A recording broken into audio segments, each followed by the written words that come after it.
Have you seen the Steambird? It seems Fontaine has been celebrating some kind of festival recently. Things are looking pretty lively in the square. They even changed the banners.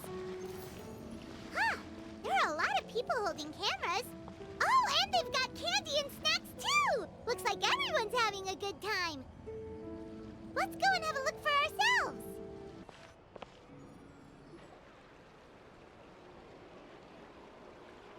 Seriously? But, Mr. Morris, I don't understand, sir. How can you only be telling me this now? I'm afraid that there's nothing really I can do. I'm really facing a crisis. My hands are tied. But what about my film? Well, I'm afraid you'll have to come up with something on your own. Take it from me. Sometimes you just have to let things go. Same goes for this film festival.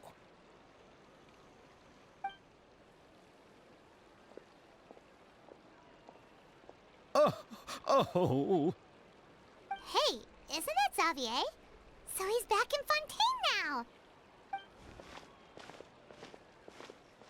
Xavier! Oh, why, if it isn't the dear traveler and Paimon. I really didn't expect to bump into you here at this time. Well, I was doing just fine until I received some terrible news just now. The investor I was working with for my upcoming film has fallen upon some hard times and is no longer able to provide the promised amount of funds. Can't you just find a different investor? Unfortunately, that's not how it works. We had signed an agreement specific to the Fontanalia Film Festival, stipulating that I cannot work with any other investors until the festival is finished. The Fontanalia Film Festival? What's that? Oh, is this your first time participating in Fontaine's Fontanalia Film Festival? Then allow me to fill you in. The Fontanalia Festival was established to commemorate the legendary Loch Knights, who went on a quest to search for the Oceanids, and eventually welcomed the Hydro Archonigeria. The holiday is deeply connected to the founding of Fontaine, as well as its unique laws and trials. It's one of the most important festivals for this nation. But what's with that weird expression on your face? It's like you're trying really hard to remember something.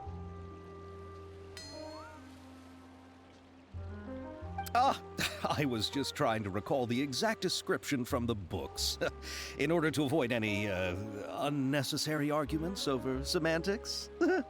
I usually try to recite things straight from the source. Well, either way, Paimon thinks she gets it now. It's just like the Windbloom Festival in Mondstadt, and the Lantern Rite in Lille. Yes, those are festivals of a similar variety. Who doesn't like a good festival? And just like those of other nations, Fontaine will hold a plethora of events around this time each year. To commemorate the Loch Knights, people will imitate them by putting on special costumes, raising golden cups, and going door to door asking for pure water. But a few years ago, Lady Furina started to find the whole idea a little drab, and so decided to change the part about pure water to sweets. That really doesn't surprise Paimon at all. The whole thing seems more akin to a carnival now, and it's quite popular among the kids. Every year you can hear a bunch of them saying, "Trial or treat." Oh, that sounds pretty fun. But how does that connect back to the film festival you mentioned? Yes, it appears I've strayed off topic. I just got too excited after seeing you. Let me get back to the point. The Fontanalia Film Festival is an event proposed by the Fontaine Film Association this year. Now that film technology has matured as a medium, it's the perfect time to introduce more people to the art form. During this time, people may submit films to be evaluated, and the entry with the highest score will be given the Furina Award by the association. The what award? The Furina Award. You know, after the Hydro Archon. They coined it while Lady Furina was still in power, but even though things have changed, no one has made any motion to update the name. Perhaps everyone still thinks of it as a pretty appropriate name. Even though she isn't the Hydro Archon any longer, Lady Furina is still Fontaine's superstar. Anyone with eyes can see the way she shines on the stage. Huh. Alright. Guess the name does work pretty well when you put it that way. Oh, but who would have guessed there'd be an issue with the funding? How will I ever explain this to Miss Chiori? Not to say all the other actors who traveled all the way here from Inazuma. Chiori? Sounds familiar. Where have we heard that name before? Yes, that's her. I asked her to oversee the event's art direction, including the design of the actors' costumes and appearances. Oh, Paimon remembers now! Navia said that her clothes were designed by Chiori, and Kirara's outfit too! How to describe her? Well, she tends to be pretty direct and can be very forceful when it comes to dealing with people. The fashion world in Fontaine has dubbed her the Thundering Seamstress. Her remarkable designs have led many Fontainians to become very interested in Inazuma. Anyway, Chiori is acquainted with all the actors I've invited from Inazuma. Without her help, I don't think I would have been able to get such an international cast for the film. She really is a kind soul. Who are the actors from Inazuma? Do we know them? Why don't the two of you accompany me to the Aquabus station to welcome them? Judging from the time, the Aquabus should be arriving shortly. Chiori will be waiting to meet me there as well.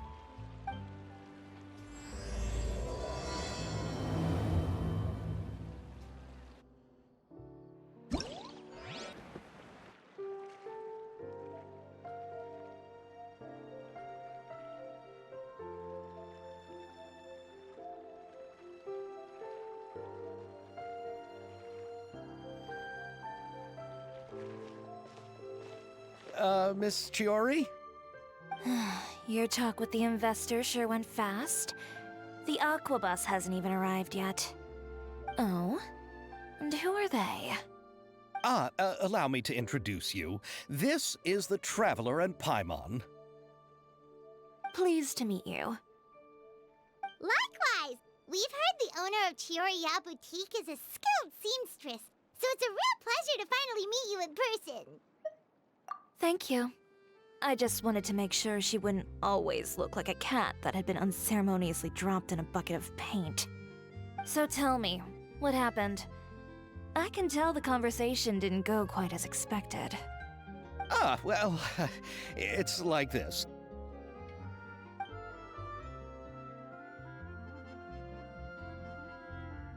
Ugh.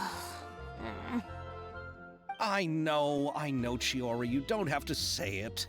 You did remind me that this investor was a little bit sketchy. Yes, there's no doubt about that. But how could I pass it up? He offered me twice as much as the others. And therein lies the problem. Yes, but just put yourself in my shoes. After obtaining such an excellent script, it's only natural that I would want to make the most of the film. The budgets that the others had proposed were nowhere near enough. It's difficult to find someone willing to front such a large amount of mora, so... Don't be sad, Xavier. We might be able to help scrounge up some more together for you. Oh, thank you, Paimon. That means a lot to me. But the cost of the film is staggering. I'm afraid that any mora we can scrounge together in a short amount of time won't even be able to cover the actors' fees. We need to move on. What's happened has already happened, and there's no changing it. But now's not the time to give up. What? You're saying that you have a plan? No, that's not what I mean. I'm simply saying I wouldn't give up just yet. The actors I recommended aren't just after Mora after all.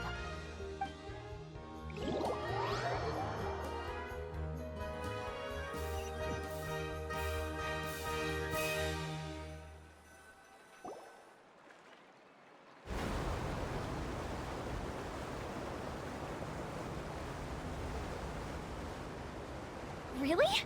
Then where do you live? We Malazines live in Marcy Village. The only way to enter is from underwater. Oh, You must be pretty tired after work every day, right? I mean, you have to swim all that way just to go home. We are so thoughtful. But some Melusines choose to live in the court of Fontaine because it's so much more convenient. This is our stop. Oh, we've arrived. But I haven't even finished chatting with Aval yet. I also enjoyed Aval's introductions to Fontaine along the way. Everything you described was so clear and detailed that we can't help but want to hear more. Thank you so much. I'm usually working here on the Sakura bus, so I hope I'll have the chance to see you again. There are still many more places I'd like to introduce to you.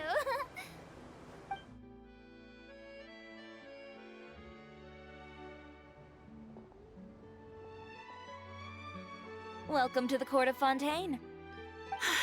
Chiori, you sure have changed a lot.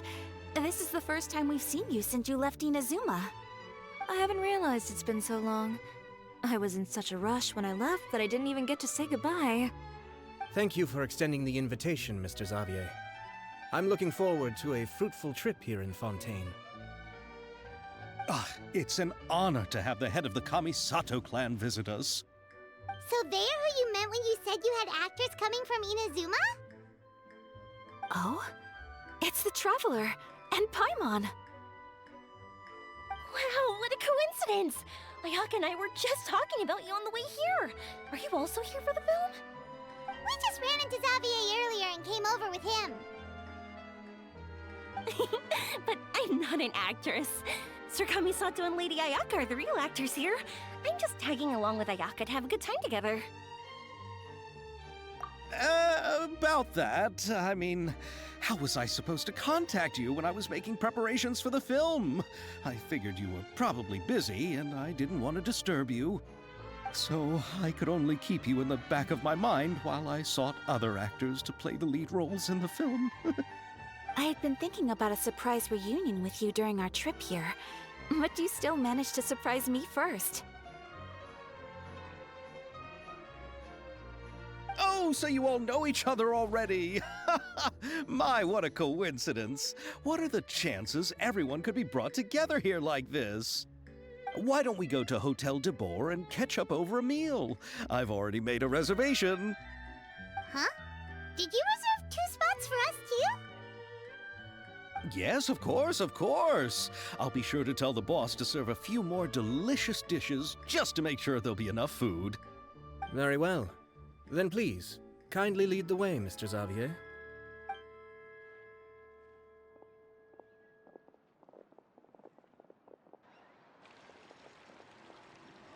Wow, the buildings in Fontaine are so tall. Just look at how big they are. And there's the fountain that Aval mentioned earlier. It really is a magnificent sight. And look at that huge spinning sphere. Where does it get its power? Wait a sec! Could it be one of those clockwork mecha we've heard so much about?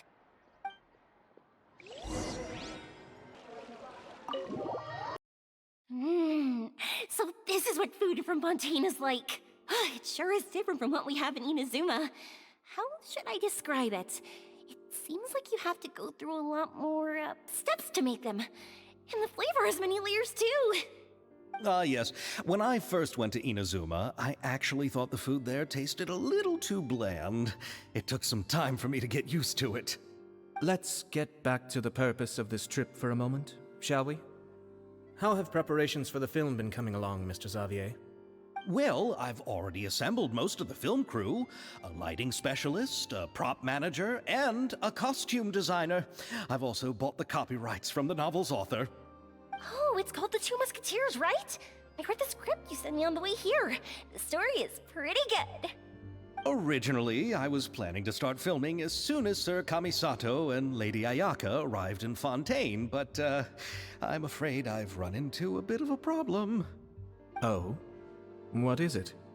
It has to do with the film's investor, Mr. Morris. He suddenly informed me this morning that he's encountered some financial trouble and will be unable to release to me the amount of funding agreed upon. It's said that Fontaine's legal system is well developed. If he has violated the contract, then can't you simply take him to court over the matter?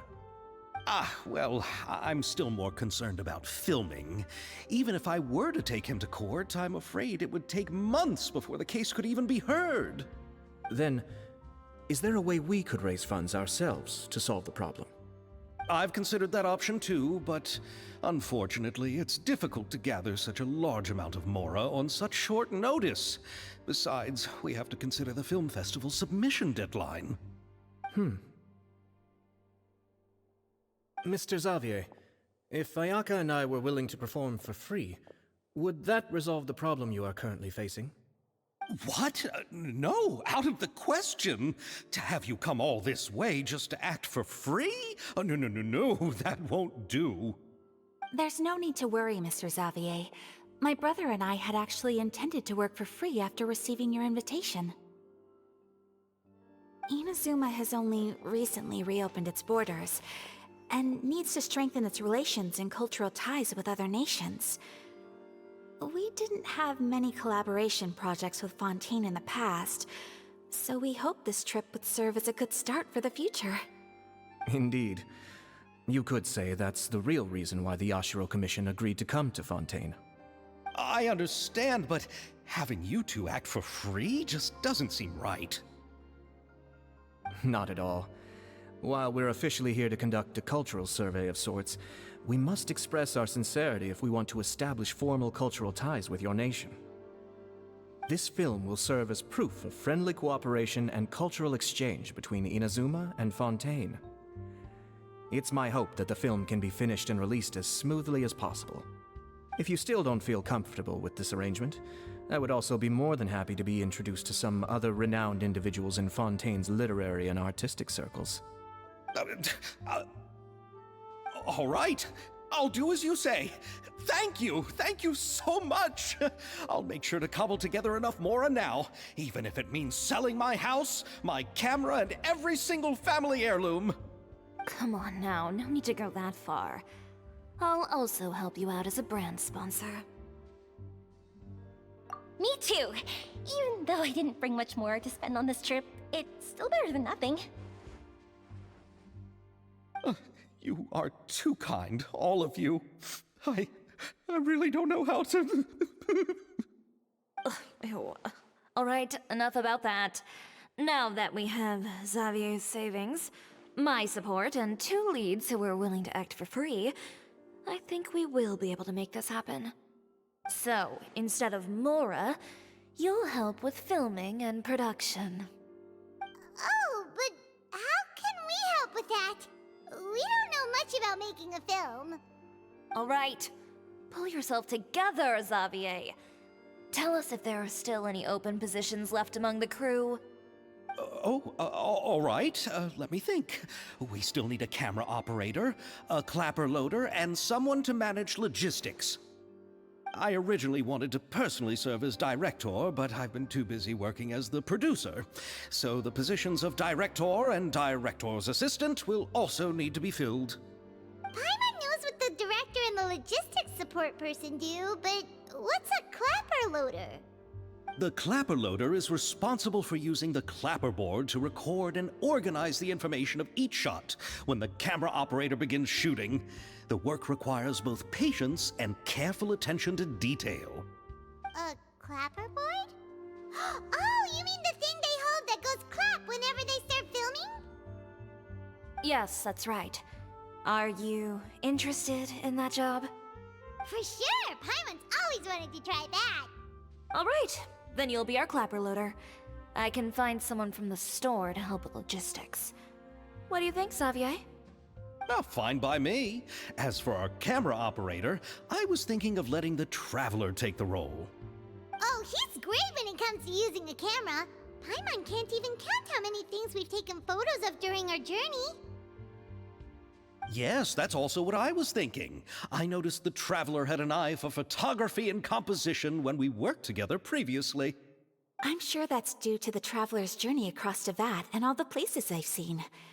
After so many adventures, using a camera must be second nature by now. What do you say, Traveler? Are you interested in the job? Thank you. It really means a lot to me. Come on, friend. Let me give you a big warm hug. So all that's left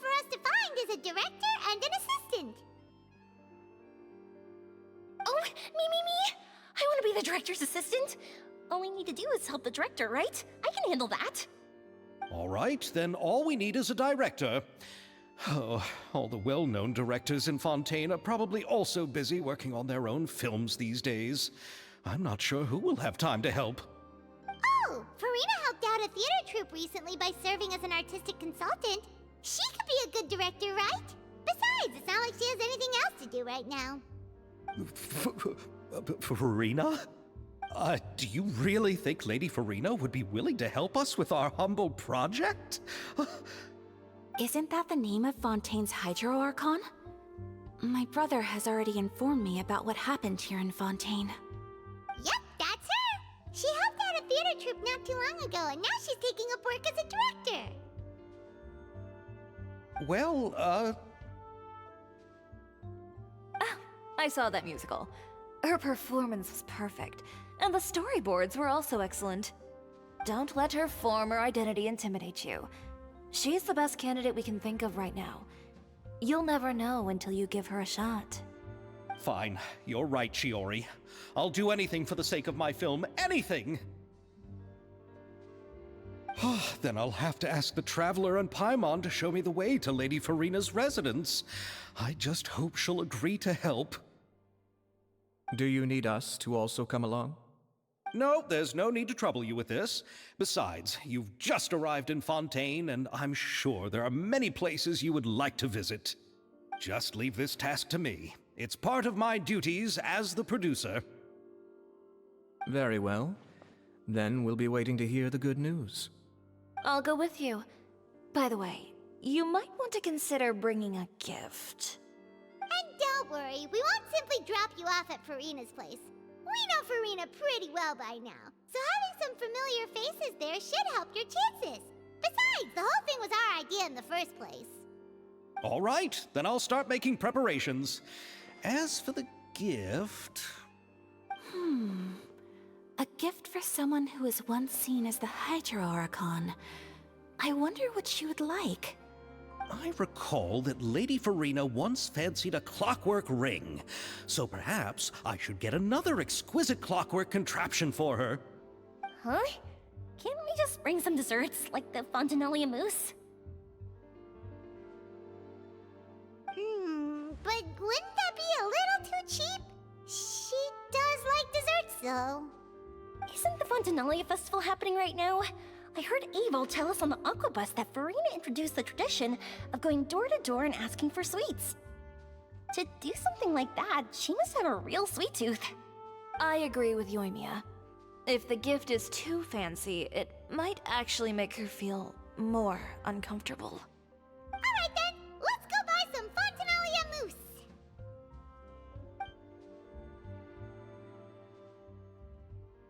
But will that really be enough? We'll be asking her to do a lot of work, you know.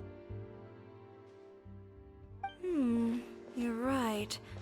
We need to further sweeten the deal. Huh?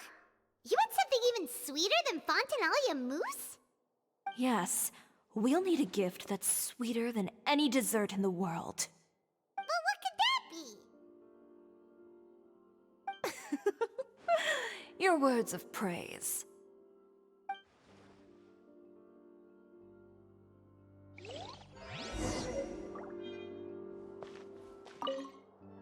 You go ahead.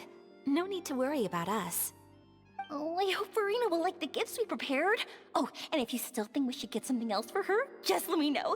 I should be able to make some fireworks.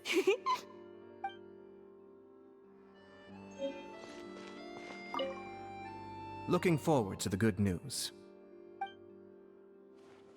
We're here! This is where Furina lives. Okay, I'll go knock on the door.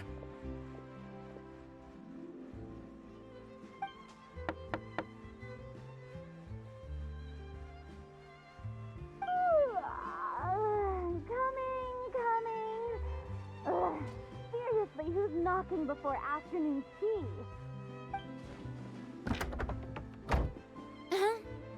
Who are you? Lady Furina, please allow me to introduce myself. I am Xavier, a film director. Hello. Oh, is that the traveler in Paimon I see behind you? And who's this? I'm Chiori. Ah, the one from Chiori Boutique. Hello, hello. So, what are you all doing here? Do you need something? Did you just get up, Furina? It's already past noon, you know. Huh? Oh, Paimon means the weather is so nice in the afternoon and the sun is so warm. Just like how you make us feel. Sleeping in late is a really smart idea. No. I was just up late last night reading some novels. What does sleeping in have to do with the weather? This is a small gift we've prepared for you, Lady Furina. We hope you like it. No need to be so formal. I'm just a regular person like everyone else now.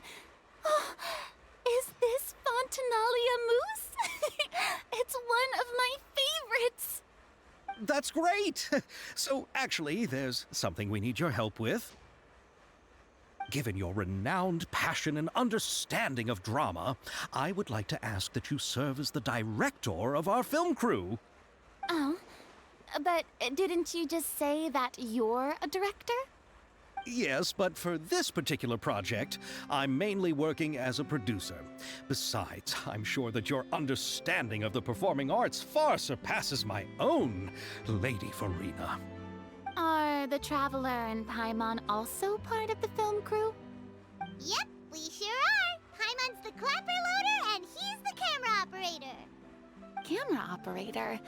That can be a pretty technical job, and it directly affects the final quality of the film. Are you really up to it?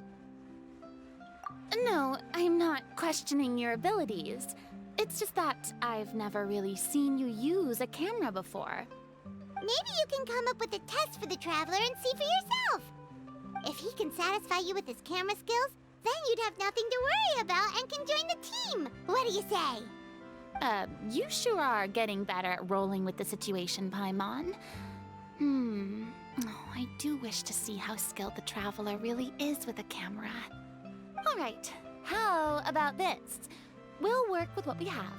I'll give you some scenarios and see if your work is up to my standards. Very good. It's essential for the camera operator to understand the director's vision. I'll make my decision after seeing your work. Are you ready? I have high standards, you know. Okay, grab the camera and I'll give you a scenario.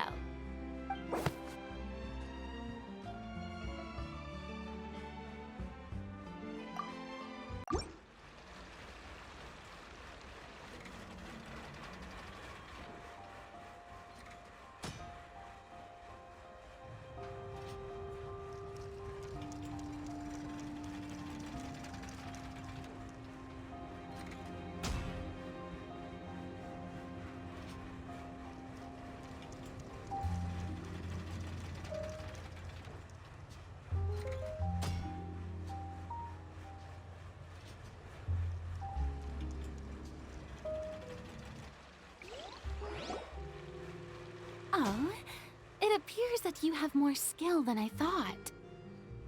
All the shots had a great composition, and I could really feel a connection to the characters and their lines. Yeah! Does that mean you agree to be our director, Furina? Did you think I would agree just like that? After our performance of The Little Oceanid, I've begun to make a name for myself again, you know. In fact, I've already had several troops approach me for the Fontinalia Film Festival. Unfortunately, the scripts were all pretty boring and didn't pique my interest.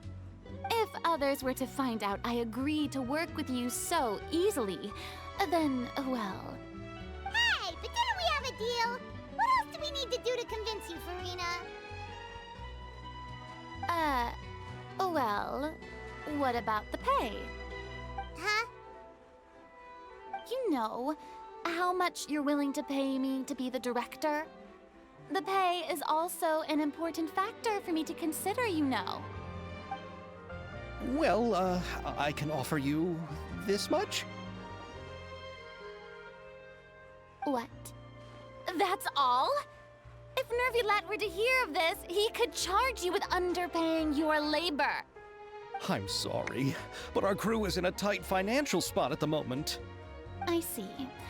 Well, even though it's highly unlikely now that I'll join your crew, there's still something I'd like to ask. Exactly what film are you planning to make? Oh, our script is an adaptation of the Two Musketeers. Huh?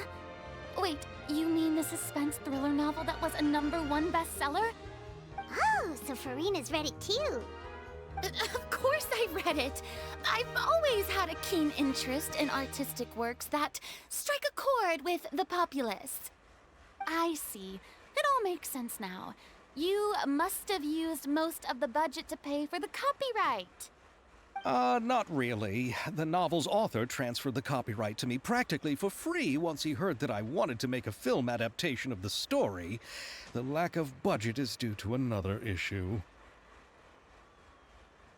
He probably just wants to get his name out there. So, Mora isn't the most important thing to him right now. It reminds me of a delivery courier who wears one of my designs while traveling all across Teyvat. I didn't charge her much for the outfit either.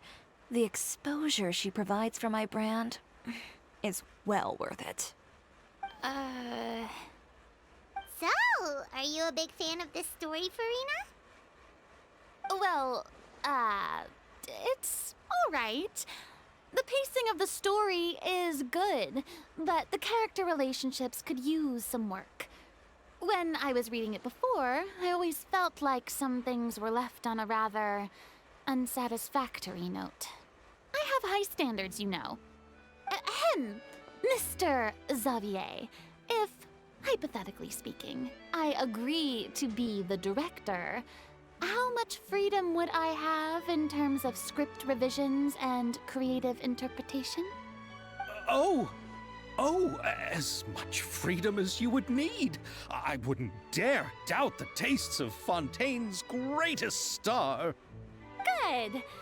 Then I'm free to alter the script as I see fit? Absolutely, no problem. All right. It seems that your crew really can't go on without my care and direction. So, you agree? Yes, I agree. Although the pay is well below what someone of my caliber deserves, a great script calls for a great director. I mustn't let a perfectly good story be ruined due to lack of funds. If you have fine cheese and bread, you wouldn't just let it sit on the counter and get moldy just because you lack an oven, right? Oh, Hydro Archon above! I'm not dreaming, am I? Somebody pinch me. There's no more Hydro Archon, you know. And it's still a little early to celebrate. There's a lot that goes into shooting a film.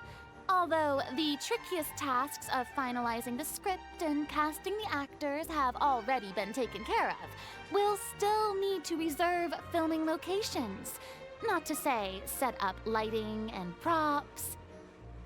And by the way, since we'll be filming the Two Musketeers, we'll need to find an action choreographer.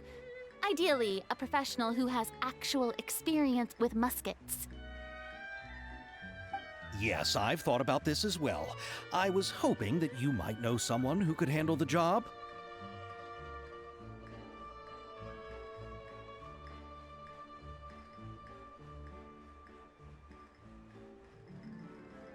Me? If this was before, I could have simply asked Florand. But it's already been some time since I last talked to her. Navia can also use firearms, but unfortunately, her style is quite different from that of the characters in the story. Could we ask the Special Security and Surveillance Patrol?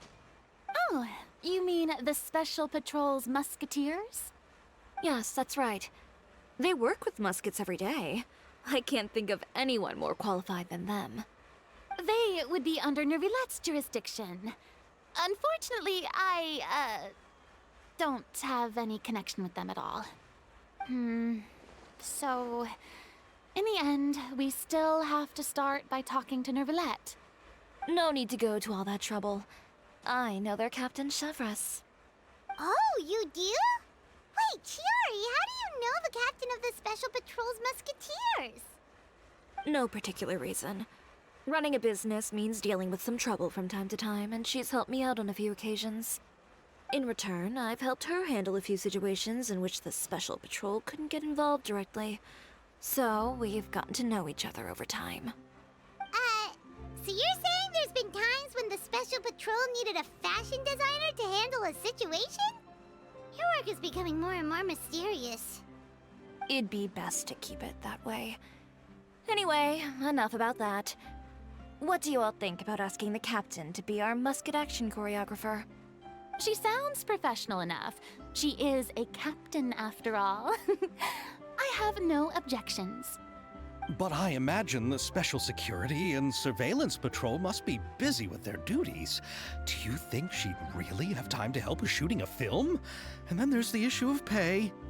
Well, it just so happens that she's also not the kind of person that's just after Mora. As for whether she has time, I'll have to go and ask her first. Then I'll leave that to you. Macaroni's on sale today, so I've got to go. You can just tell me how things went when we discuss tomorrow's plan later. No problem. Having Furina join feels like a big boost to our team. Of course. Just wait until the day of our premiere. You'll witness the true power of my name in these lands. You'll be so glad I agreed to help. I can guarantee that even the standing tickets will be sold out. I'll be sure to ask some people I know to see if they'd be willing to act as extras. Seems like you're finally getting more comfortable with your own reputation now. I didn't ask for the Clapper Loader's commentary, Paimon. Then let's get going. I happen to know where Chevreuse is today. By the way, I'm curious. If my pay is so low, then what about our two lead actors? Didn't they travel here all the way from Inazuma? Actually, they told us that they see the trip as part of a cultural exchange, so they didn't ask for any pay. What? So is every person in Teyvat who doesn't want money gathered here to shoot this film? Don't tell me Chiori isn't being paid either. I already knew Xavier from before, and he's also agreed to give my brand some good exposure. It seems the gods have really smiled upon you, Xavier. And that certainly doesn't include me, mind you.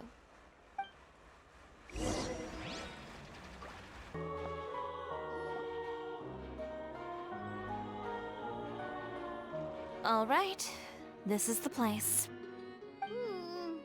But where's the captain? There's hardly anyone around here. She's over there. The one with an eye patch reading in front of the newsstand. Oh, her! Paimon could tell there was something different about her. She seems kinda intimidating. Please wait here for a moment. I'll go fetch her. She's working now, so you might not want to get in her way. Working? But isn't she just standing there and reading a novel? Just trust me. Oh, alright, let's see what happens then. Chiori sure is a mysterious person. She claims just to be a fashion designer, but she knows all these powerful people. The court of Fontaine isn't particularly tolerant of visitors from overseas, so it isn't easy for a foreigner to promote their brand here. Even more so in the competitive world of fashion. Even a local like me just trying to make a film has to face all kinds of challenges. So I can only imagine what Chiori has been through to get where she is today. I'm sure that having more connections has definitely worked in her favor. Reading on the job? Detective novel. One main character? No. Multiple. Branching storylines. I see. How's the plot coming along? One of the main characters is about to make a choice that will affect the rest of his life. I'd wager he's going to make the wrong choice. Any way to speed things up? There's something I need your help with. You know that doesn't depend on me. It all comes down to what the character chooses. Which is exactly why I'm here to help.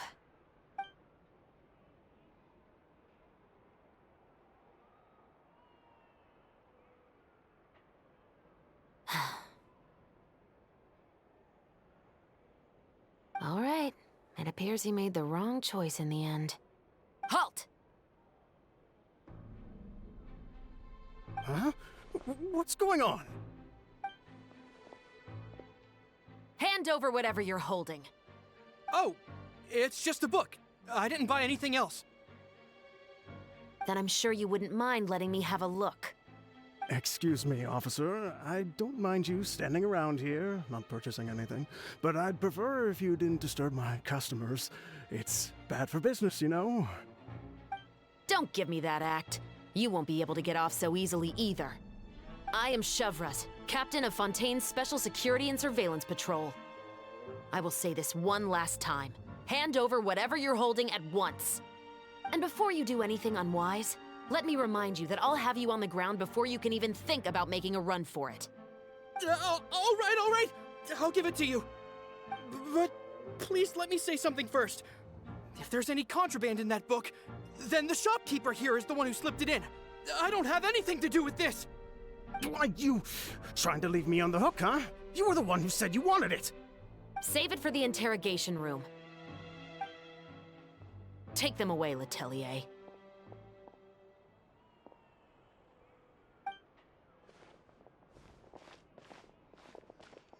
What's going on here? One second you're reading a book and the next you're escorting people away. And who are... Oh! Aren't you the traveler who's been all over the papers recently? Chiori, I'm assuming what you wanted to ask me about has to do with them, right? Maybe I can let you in on what's happening then. Now that Vacher has been brought to justice, no new shipments of synth will be made and distributed to sellers. The Fontaine guards have been busy collecting the remaining synths still circulating on the market. Thanks to a tip from our reliable source here, this should be the very last batch. Oh, so you were pretending to read a book in order to catch the bad guys. Oh, Paimon almost forgot to introduce ourselves. Paimon is Paimon, and this is the Traveler and Xavier. Hey, I'm Chevreuse. You probably already heard me introduce myself, so I won't bother repeating it. Yeah, why didn't you make a move as soon as you had the chance? Were you worried that my intel wasn't accurate? No, I wanted to see if the shopkeeper would turn himself in first. All he had to do was come up to me and say that he didn't know where the synth had come from. If he did that, then I wouldn't have had to press charges on him. He had the whole day to turn the synth over to Chevreuse. But instead, the moment I came up and blocked Chevreuse's line of sight, he took the opportunity to sell it off. Yep, he made the wrong choice, even though the right choice was right there in front of him. But you knew they wouldn't make the right choice. Yeah, I knew. I was just hoping I'd be wrong for once. Enough about that, though. What did you want to ask me about? Oh, you see, it's like this.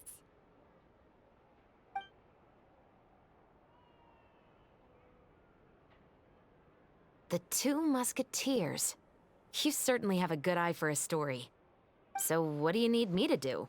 Just be the action choreographer for the actors? Yes, that's right. I want to make sure we get all the details right. I want the actor's posture and understanding of firearms to be as realistic as possible. However, I'm afraid this work will require a bit of your time, since you'll have to be present whenever we're filming. Also, as for the pay... No need to say any more. I'll join. Huh? Just like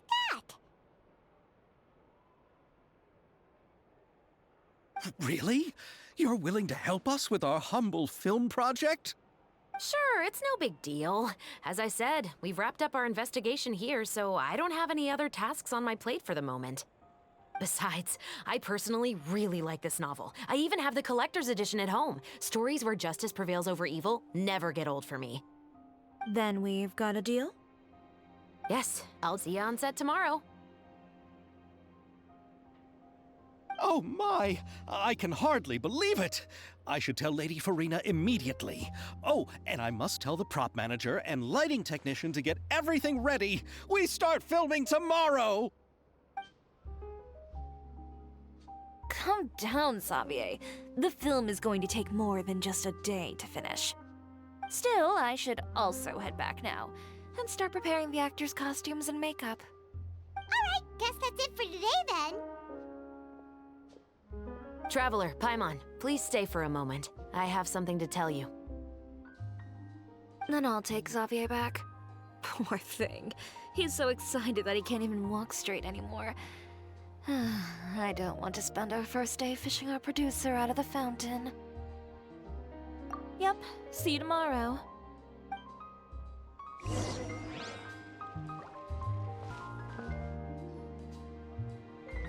So what did you want to tell us, Chevreuse?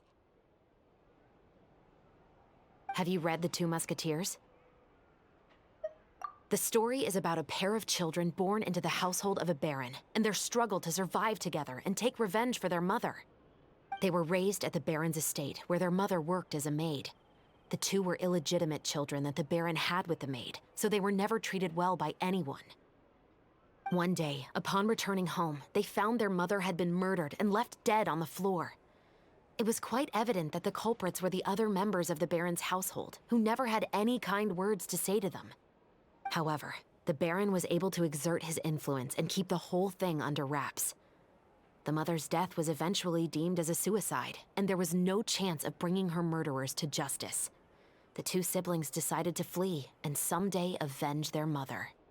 Many years later, members of the baron's family suddenly started turning up dead one after the other, all killed by gunshot. A rainbow rose was found on each of the victims' bodies, being the flower that the kid's mother liked best. The baron believed that the mother's soul had come to take vengeance on him, so he lived in fear each day. But it was actually those two siblings who had fled all those years ago. They relied on each other to survive and trained day and night, eventually becoming adept musketeers. They used all of their abilities to collect evidence and clues before executing their plan and exacting revenge on the baron. Their actions let the truth behind their mother's death be known to all. That's quite an exhilarating story. Yep, the baron got what he deserved for his evil deeds, and justice was able to prevail. It was just the kind of story I enjoy. Oh, so is that why you were so willing to join our crew, Chevreuse? You could say it was one of the reasons. Oh, you mean there were other reasons too? I've read the reports about you. Whether it was at the trials or when you lent your hand to resolve our nation's crisis, you've shown that you've got a strong sense of justice, as well as a great mind for deductions. Yes, you're as sharp as I expected. It seems you've experienced many similar situations before. There's been a recent murder case involving Muskets. The perpetrator's methods appear to be very similar to what is described in the novel. Huh? Really? But Paimon didn't see anything about that in today's papers. The Marechaussee Phantom hasn't yet released any information to the public because the investigation is currently at a standstill. The murderer is extremely cautious. A murder involving firearms? But not that many people use those in Fontaine, right? Impossible. We perform a routine inspection of our firearms and ammo reserves every day. If one of the weapons had been fired, it would stick out like a sore thumb. Besides, I trust the members of my platoon. However... Well, that's all I can disclose about the case today. Huh? What do you mean? I hope you all can go back and get some shut-eye. You can decide tomorrow whether or not you'd like to join the investigation with me. I'm aware this might not be the ideal time to add more to your plate, but the more capable people we have, the better the chances that justice will prevail. Carrying out investigations isn't actually supposed to be our responsibility. Our job is to apprehend the perpetrators. Finding them is really up to the Marechaussee Phantom. You could say I'm taking part in the investigation out of personal interest. I don't want people to see Muskets in a negative way, and also, I'm concerned about the similarity between the crimes and the story. You mean they might be connected somehow? I suspect so. Just to make myself clear, this is not an order, nor is it a deal of any kind. It's a request, nothing more. If you two have any interest in the case after we finish filming tomorrow and are willing to assist me, then I would be most grateful. What do you think, Traveler? Yeah, you're right. Paimon's getting a little tired, too. We've really been hustling all day. You'd better head back and get some rest. It's good to keep a calm mind, especially when you're about to make an important decision. Otherwise, when the moment comes, you might end up like that shopkeeper and not even realize that the right choice is right there in front of you.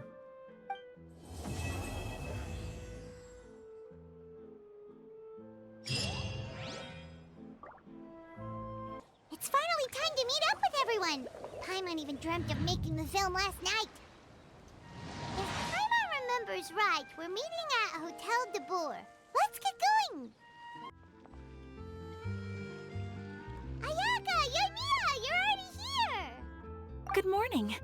Xavier said yesterday afternoon went well. Yeah, and how about you, Ayaka? What were you up to yesterday? After we split up, Ayato went to see Udex Nervillette at the Palais Mermonia. I was originally thinking of going with him, but he said he could manage it himself. He told me to go see the sights around Fontaine and to enjoy the local culture. So I rode the aquabus with Yoimiya and visited the Opera House on Aranias Island. Yeah, you wouldn't believe what we saw there! 2 mechanical puppets that were dancing together! You've already seen them, right? Yeah, those two! Amazing, aren't they? We sat and watched for quite a while. It was mesmerizing. Like we could keep watching them forever. Oh, it was the same for us the first time we saw them, too! Afterwards, we went swimming at the beach! Well, diving, to be exact. It was the first time I ever breathed underwater! I held Ayaka's hand and we counted down together. 3, 2, 1, and then splash! We were beneath the waves. At first, I didn't dare to open my mouth. But once I couldn't hold my breath any longer, I decided to take a big breath in. Turns out the water wasn't as salty as I imagined. It didn't really taste like anything at all. Before I knew it, I was breathing like normal down there. It was an amazing feeling. Ayaka said I was too nervous and needed to loosen my grip. She got used to everything way faster than I did. I knew that the Traveler could do it, so I had no doubt we could do it too. That helped me feel at ease as soon as we dove in. The underwater world in Fontaine truly is beautiful. I love seeing the Romaritime flowers blossoming underwater, like little candles lighting up the streets at night. Yeah, and there were so many creatures that we've never seen in Inazuma. Like those fish that shimmer like a sword blade. Whoosh! Oh, and those big fish that call when they see people. Ooh. Oh, you mean Hunter's Rays and Blubber Beasts. I just love the name Blubber Beast. Just wait till Pops and the others hear about this. They probably won't believe a word I say. Yoimiya was down there for quite a while. It was dark before we finally rode the aquabus back to the city. I figured she'd want to sleep in today. Yeah, even I was worried that I wouldn't be able to get up. I still felt like I was drifting in the waves when I went to sleep last night. But as soon as I woke up today, I remembered that we'd all be shooting a film together, and I was ready to go. Speaking of the film, where's everybody else? My brother and Xavier were speaking to the restaurant owner about using the place as a filming location. They should be here soon. As for the others, We're here. Please excuse my tardiness. I just finished the Special Patrol's 6-mile morning jog. Wait, 6 miles? I'm so tired. I I heard you all chatting, so I decided to come down. I sure could use some of that endless energy everyone else has. Good morning, everyone. Morning. Can someone fetch me a cup of coffee? More milk, hold the sugar. Sure, I'd be happy to do that for you. No, you can't go anywhere. Please, have a seat over here so I can get started on your makeup. Ugh, the last thing I want is coffee stains on my costumes. I can get the coffee. It's the perfect job for an assistant.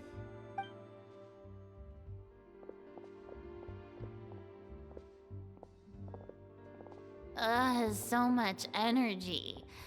Seriously, what's her secret? Oh, Yoimiya's always like that. But you sure look exhausted, Furina. It's because you're not used to waking up so early, huh? Of course not. I spent the whole night reading the novel from cover to cover, marking sections that either need to be omitted or adapted. Wow, Paimon didn't expect you to be so thorough. Well, I was the biggest star in all of Fontaine after all. It takes more than just a pretty face to earn a reputation like that. I know how to get serious when the situation calls for it. I went all out when I was acting as an Archon, so why wouldn't I do the same for my own life? Here's your coffee, Director Furina.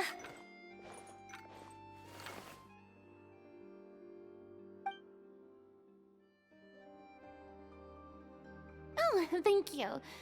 The sound of being called director and the aroma of coffee feels almost as refreshing as hearing the birds chirping in the morning.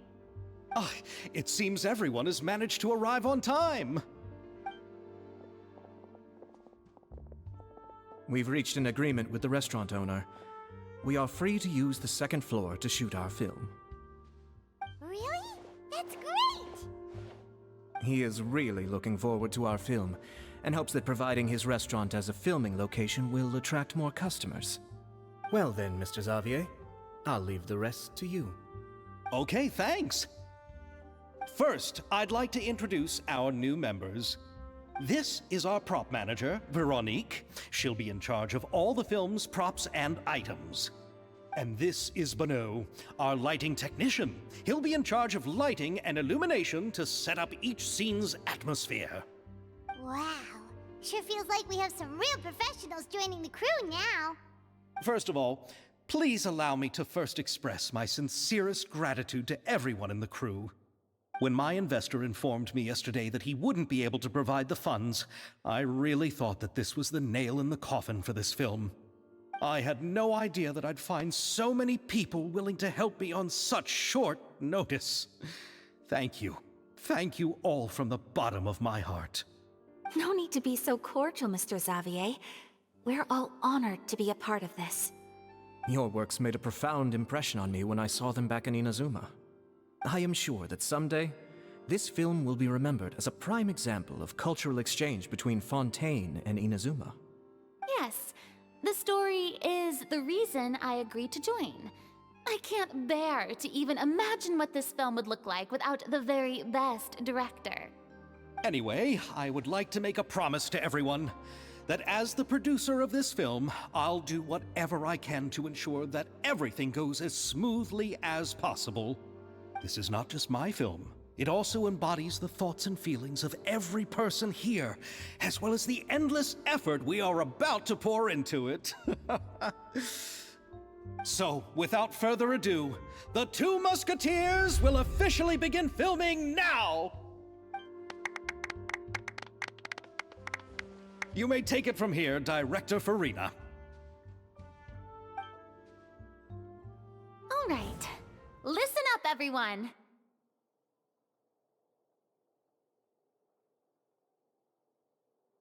The first scene takes place when the two young musketeers are living at the Baron's home, still unaware of all that is about to happen to them. We'll need props and lighting to set the scene. Our lead actors can go get their makeup done, and extras, please take this time to go over your positions. Whoa, Seems Furina's really kicking things into gear as the director. Is everyone clear? I don't want anyone traipsing around the set like umbrella finches. All right, cameras will start rolling as soon as the set is ready. Let's make a film that'll make some serious waves in Fontaine. Not the kind of waves that drown people. I mean, the good kind of waves. Seems like she's still a bit traumatized by that. Anyway, let's go see if there's anything we can do to help.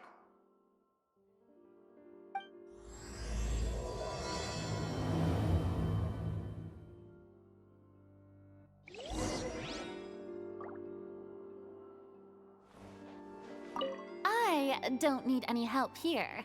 Why don't you try asking someone else? How about here? A little more to the left. You got it. Hey, Yoimiya, do you need a hand? No, I'm fine. You know, doing the lighting is kind of like designing a fireworks show. It's interesting to imagine what kind of atmosphere the lights will create. I heard that the Traveler will be operating the camera and Paimon will be the clapper loader, right? Those roles are just perfect for the two of you. Really? Is that because it'll be easy for Paimon to hold the clapperboard while flying?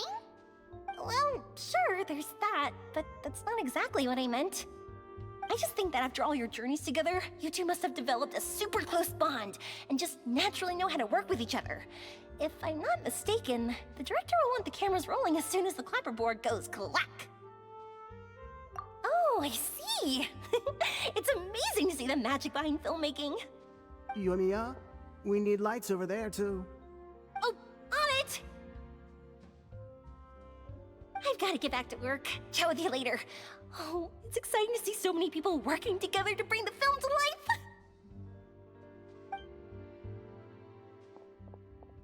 Seems like Yoimiya's really getting into it. But she was right. We do have a super close bond, don't we? Paimon's really happy to hear that.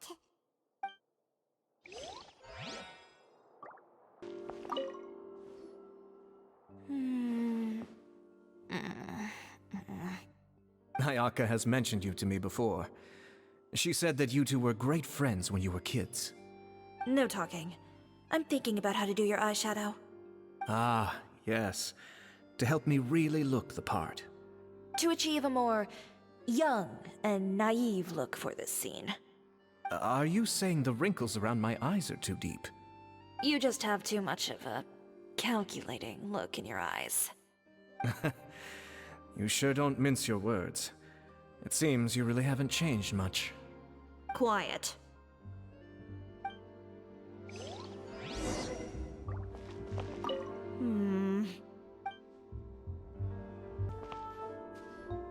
So, this is a real musket? No, it's just a prop weapon. Not bad. Have you seen a real musket before? Only in books and newspapers. I made this one based on the relative shape and proportions I saw in reference images. When we're filming, some special gunpowder will be applied around the muzzle, which will help create the flash and smoke effects of a real gun being fired. Which means it'll be up to the actors to portray the recoil. That's right. The sound effects for gunshots will also be added in post-production. Thank you, Veronique. I think I know where to start now. However, the musket's gears and firing pin could still use some work. Adding some wear on the metallic components will make them appear more realistic. Also, be sure to rub the muskets with some oil each time before we start shooting. That'll give the impression that the firearms have been well maintained. Good point. You seem to know a lot, Miss Chevreuse. I assume you use these types of firearms on a regular basis? Yes, I perform routine maintenance on my weapons every day. Just like we as people need to eat and sleep, muskets need to be cleaned and maintained. I also perform similar care for my sword every day, and familiarize myself with its shape and weight, to the point where it feels like a natural extension of my body. Yes, this way, our weapons will never betray us in the heat of battle. Yes, well said. It seems we have the same philosophy on this topic. Oh, sounds like they found a common interest to talk about. Though these props differ from the muskets I use, I can still give you some pointers. Good. I look forward to your instruction. First and foremost, never point the weapon at anyone, regardless of whether it's a real or prop weapon, or whether you're holding it or it's on the table. This holds for any time when you're not actively engaging an enemy. Okay, understood. When aiming the musket, extend your arm so that it's level with your shoulder, and use your eye to look down the weapon's sights. Like this? Not bad. Now, try saying your lines. This is the end of the road for you. Good. Now turn your body a little. That way, you'll give your enemy less of a target to work with. And relax your shoulders. Here, allow me to demonstrate. This is the end of the road for you. Huh. Excuse me, Miss Chiori. Director Furina, there's something I wish to discuss with you. Oh? What is it? Like this? Yes, much better. What do you think? I do see your point. But are you sure you wish to do this? I believe it would be most fitting. Well, if you insist. All right, I understand. Miss Ayaka, Miss Chevreuse, could the two of you please come over here? Huh? What's going on? Are we gonna start filming now? Let's go see. What is it? I have a question for you, Miss Chevreuse. Would you be willing to play the role of a musketeer? What? To clarify, I would like to turn over my role to Miss Chevreuse. But brother... Don't worry, Ayaka. I actually view this as a good thing. I was becoming troubled trying to set aside some time to speak to the staff at the Palais Mermonia. I would like to have some conversations about the cultural exchange between our two countries, and I've heard that the bureaucratic process here can get rather complicated. Now, I will be able to focus on my work. Besides, you also know that I'm not really one for public performances. Are you really sure? From a director's point of view, I also felt like the relationship between the two musketeers in the original story could be improved. The older brother in the story plays the lead role with his overbearing character, but this causes his character to overshadow that of his sister, and the theme of the two supporting and relying on each other isn't conveyed very well. But if we were to change the siblings to two sisters of a similar age, then that aspect of the story might come through more clearly. Also, I've seen you instructing Ayaka. That cold and dignified personality is exactly what we need for the older musketeer. Of course, even with all these insights, the decision should still be made by Miss Chevreuse. Chevreuse mentioned that she really likes the story, right? Paimon bets that she'll take the role. All right, I'll take the role. Good. It's decided then. I'll get started on making edits to the script. We'll also need to make some immediate adjustments to the lighting, props, and costumes.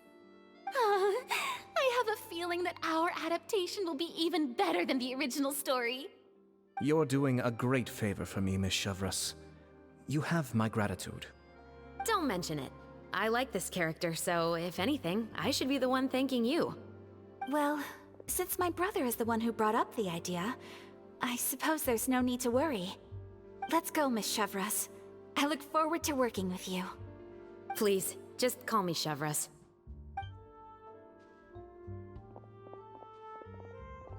Seems like you're really going out of your way to solve the problem I was having with your makeup. Surely you jest, Chiori.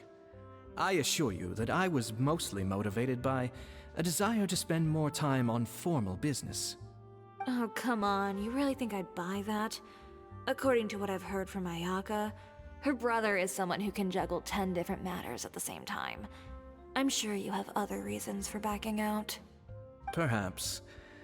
Ayaka always said she wanted to go out and see more of the world, just like the Traveler. But I feel that she needs not only to see other nations, but also to make some different kinds of friends. I think it would be harder for her to make new connections with me constantly by her side. I would like to give her some space. All right, go on. Spoil her some more. Ayato! It's too bad you're stepping down from the role. Paimon really wanted to see you act as a musketeer. No need to poke fun at me. I'd wager that you also felt that I wasn't the best candidate for the role. It's a little hard for Paimon to imagine you saying those lines. Yes, I've made an appointment to meet some people from the Palais Mermonia. Now, I will have some more time to prepare. Traveler, get the camera ready.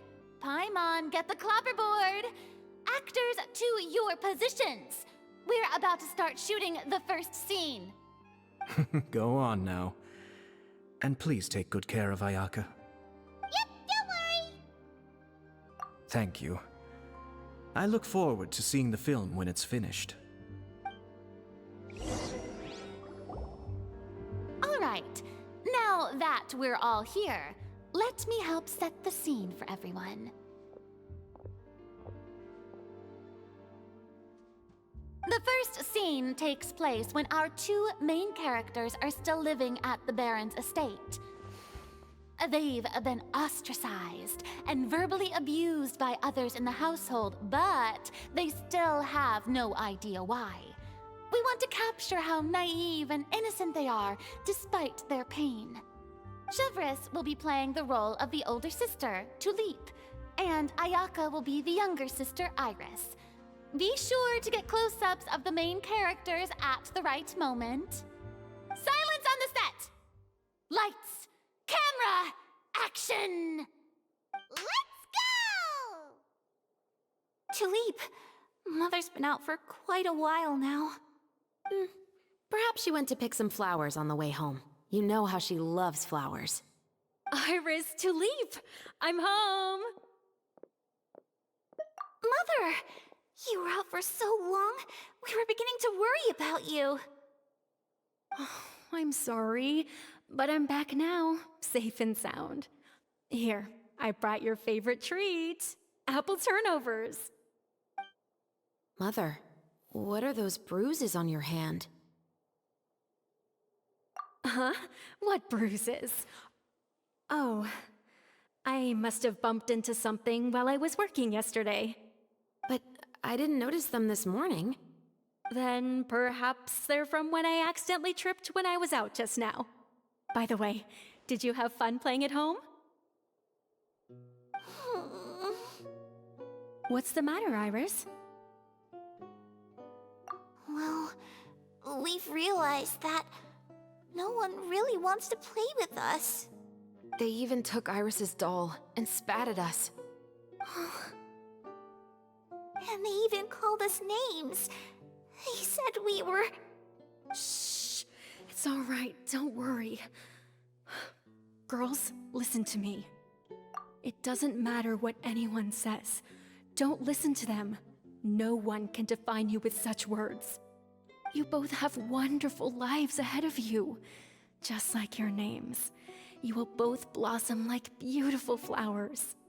Maybe your time to blossom hasn't quite come yet, but one day, you two will bloom more beautifully than anything else. Don't let the soil you're in now ruin your future beauty. Understand? My dear daughters. And cut! Not bad. The actors' emotions were all on point. Let's keep that take. Also, if our clapper loader could avoid shouting at the start of the scene next time. Oh, got it. Great. I was a little worried that my nerves would get the better of me. What about you, Chevreuse? I felt fine. The lines weren't too difficult at all. Seems like Furina must have adapted the role nicely. You two were great. I couldn't tell it was your first time acting in a film. You should have more confidence. Thank you for your encouragement. Positions, everyone! We'll move on to the next scene after we try a few more camera angles.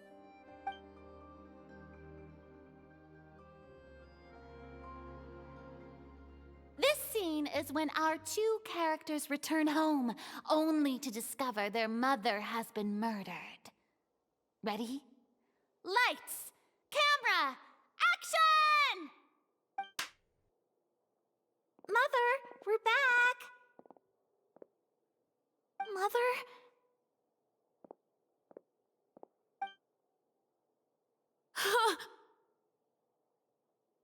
What's wrong, Tulip? Iris, stay away! Huh? Why? What's... Mother! Mother... She's... Huh? There's poison in this cup. Huh? I could have sworn I've seen this kind of cup before. Those aristocrats. They didn't even try to cover up their actions.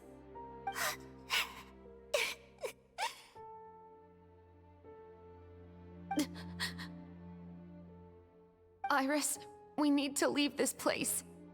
Leave? But now that Mother is gone, where can we even go? Anywhere. All I know is that we can't stay in this house. But are we just going to let them get away with this? We'll have our revenge, I promise you. Just not right now.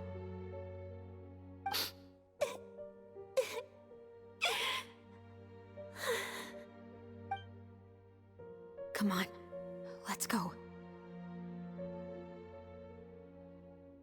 No, wait. We can't just leave Mother here like this. At least let me leave this rose with her.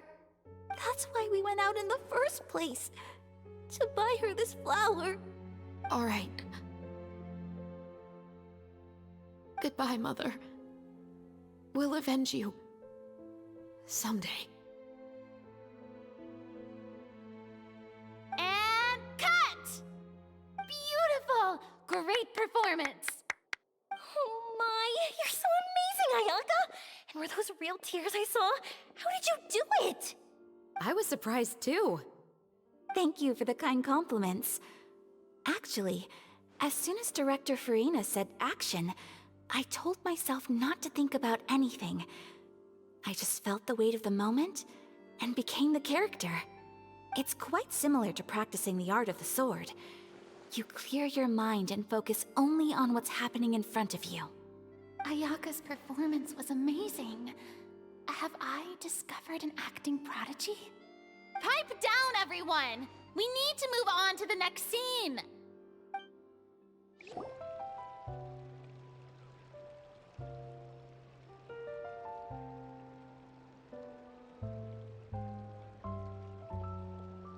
Huh? Are we done already? But Paimon wants to keep playing with the clapperboard. How do you feel, Traveler? Is your arm sore from holding the camera all day? Good work, you two. You too, Chevreuse. You were quite the actress today. I've read this novel many times before. I have a good grasp of my character's mindset. Anyway, do you remember my request from yesterday? Oh, right! We were having so much fun that Paimon nearly forgot! You have a case where the murders seem really similar to the cases in the novel, right? So, how are they similar exactly? In the story, the main characters grow up to become two musketeers, always using their guns to carry out their revenge. And on each of the victims, they place a rainbow rose as a signal that they've returned. Yes, that's correct. We found rainbow roses just like in the novel. Seems like you're connecting the dots now. Oh, that does sound pretty concerning. Especially after seeing the script today. Ooh, now Paimon can't stop wondering what kind of ulterior motive the murderer might have. What do you think, Traveler? You're smart. Paimon wants to hear your thoughts. Good. On behalf of Fontaine's Special Security and Surveillance Patrol, thank you for your dedication to justice. There's no time to lose. We should start investigating right away. Follow me. Huh? Right now? Well, we just got done filming all day. Paimon's so tired. The most valuable intel always comes after nightfall. They are like small, remote islands in the middle of the sea. If you don't stay vigilant, you will pass right by them in the fog. That's how one of my favorite books always puts it, at least. So, where are we going right now? Let's start by checking out some workshops that sell mechanical components. If the culprit is making their own weapons, it's very likely that they'll visit those sort of places. Welcome to Le Show's Clockwork Workshop. How can I help you? Hello. I'd like to know if anyone has purchased some special components lately. Special components? Sorry, could you be more specific? I mean the kind of components that aren't typically used for clockwork toys, but for firearms. Huh? For firearms? No, we don't sell those sort of things here. Don't misunderstand. I'm not here to cause any trouble. We are merely investigating a case, and we're hoping that you could cooperate. Well, to be completely honest, I'm not even sure what kind of components that would entail. Has anyone ever purchased components here as an individual rather than on behalf of an organization? We have a lot of customers who buy toys, but those who buy components are all regular customers who buy in bulk on behalf of their organization. Is that so? I understand. Thank you for your cooperation. You're welcome. It's the least I can do.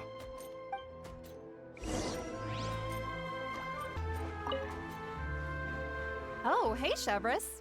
Run out of oil for your musket again? Hello, Estelle.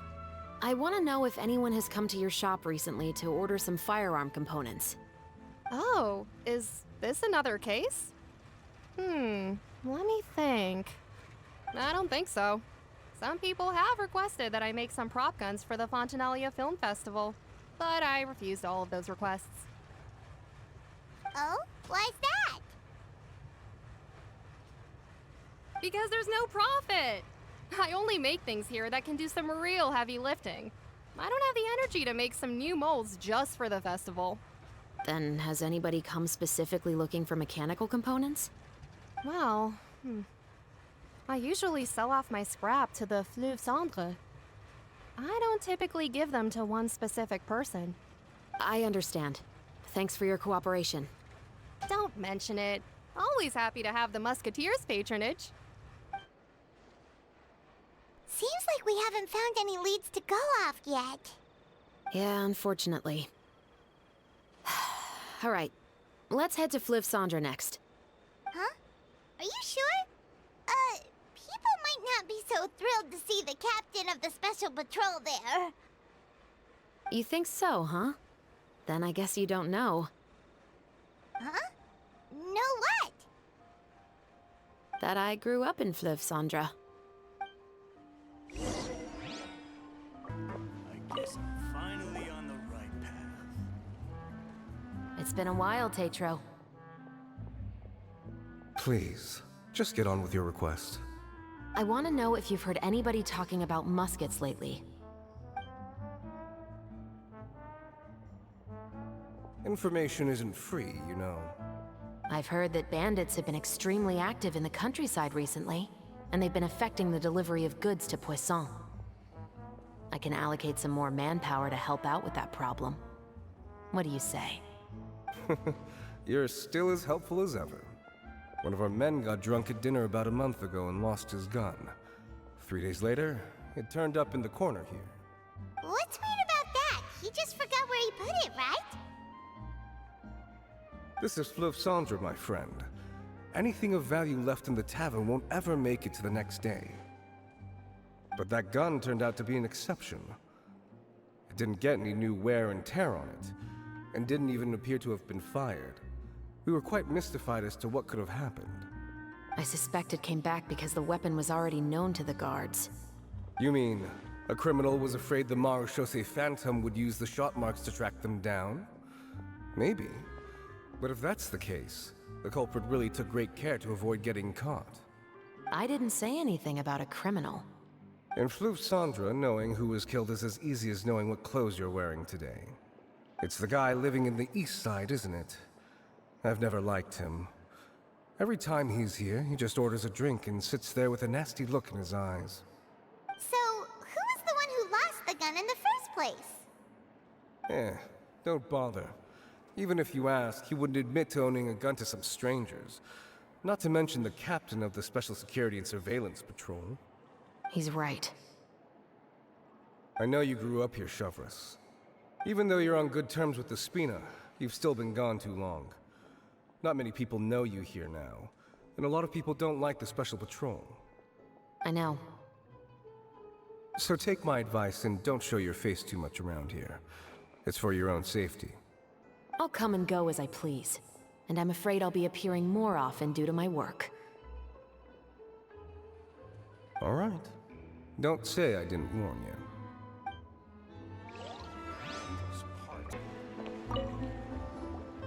Hello, I'd like to ask some questions. I don't know anything. Don't worry, I'm not here to arrest anybody. You say that now. It's the truth. Here, take this as my guarantee. Wait, did Paimon just see what she thinks she saw? Is the captain of the Special Patrol bribing a citizen? Seems you're different from the other guards. What do you want to know? Have you heard anything related to Muskets in Fleuve Sandra lately? Anything at all? Muskets, huh? All I know is that about 2 weeks ago, we started hearing some loud noises at night. So loud that it's been waking me up. Were they gunshots? Possibly. It's hard to tell around here. Someone's house collapsing, a pipe exploding somewhere, it's all the same. But the noises I'm talking about definitely happened after I fell asleep. Do you know where the noises were coming from? I don't remember clearly. Is it that you don't remember, or that you need to think about it some more? You tell me. Then please, think about it some more. She's giving her even more Mora! The noises came from the end of the Southern Waterway. I came out and had a look for myself when I wasn't sleeping well, but I didn't dare get too close. That's all I know. All right, I'll take your word for it. Thanks for the pâte de fruits.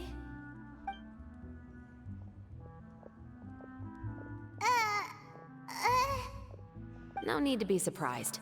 I grew up here, remember? I know how to get people around here to talk. Seems you catch on pretty quick. Now then, let's keep going.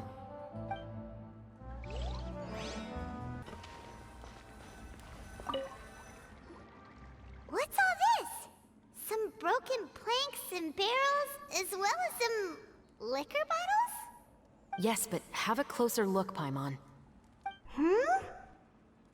Even though somebody has purposefully tried to clean them up, these are obviously marks from musket bullets. In other words, someone was here trying to improve their shot. They were using the barrels and bottles for target practice. Could it have been the killer? Your guess is as good as mine. Although many people at Fleuve Sandra own guns, few hide the fact from others. And even fewer would go to such lengths to hide markings from practice shots. Anyway, let's go. There might be more to this.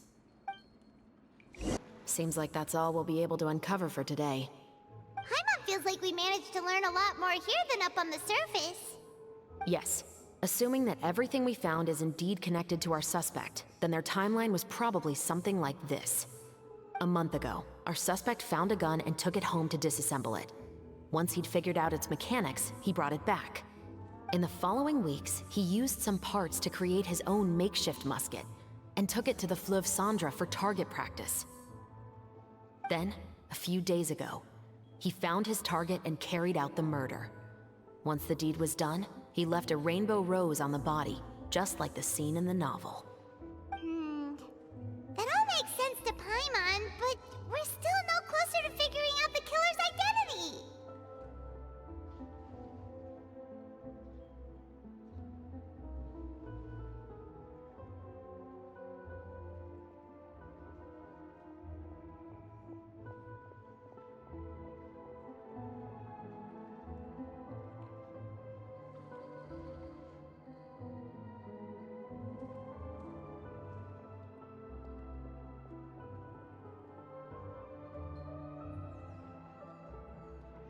The deceased was a resident of Fleuve Cendra.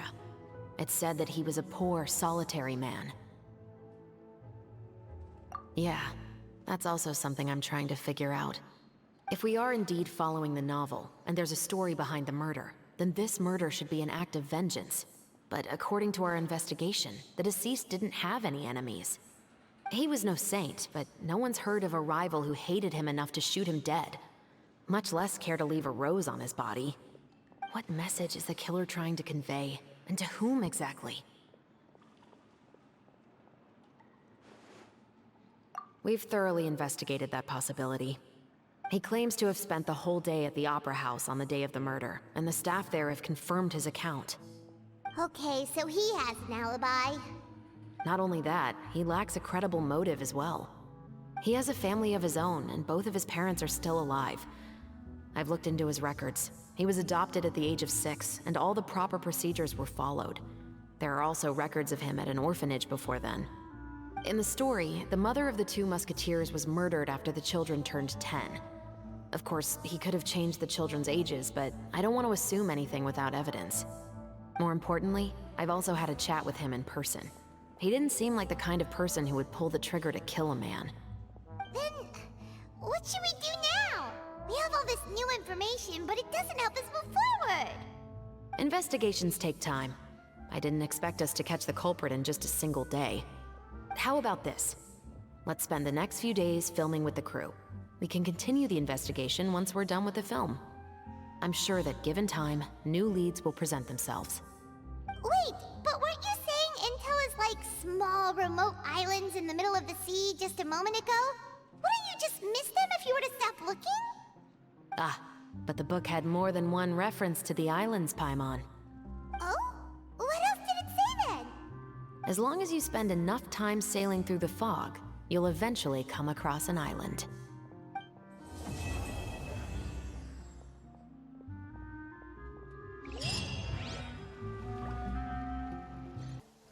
It's filming time again!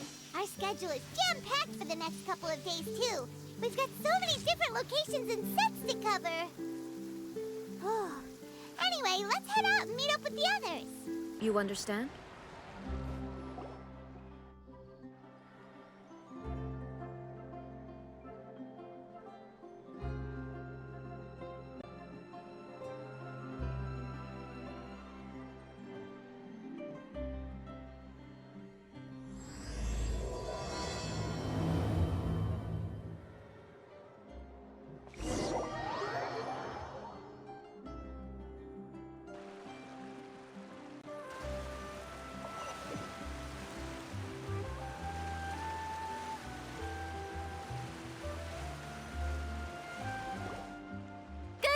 Everyone, we're looking to wrap with our 2 main ladies today.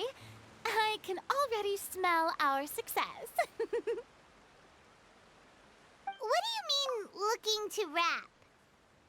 Oh, aren't you the expert now?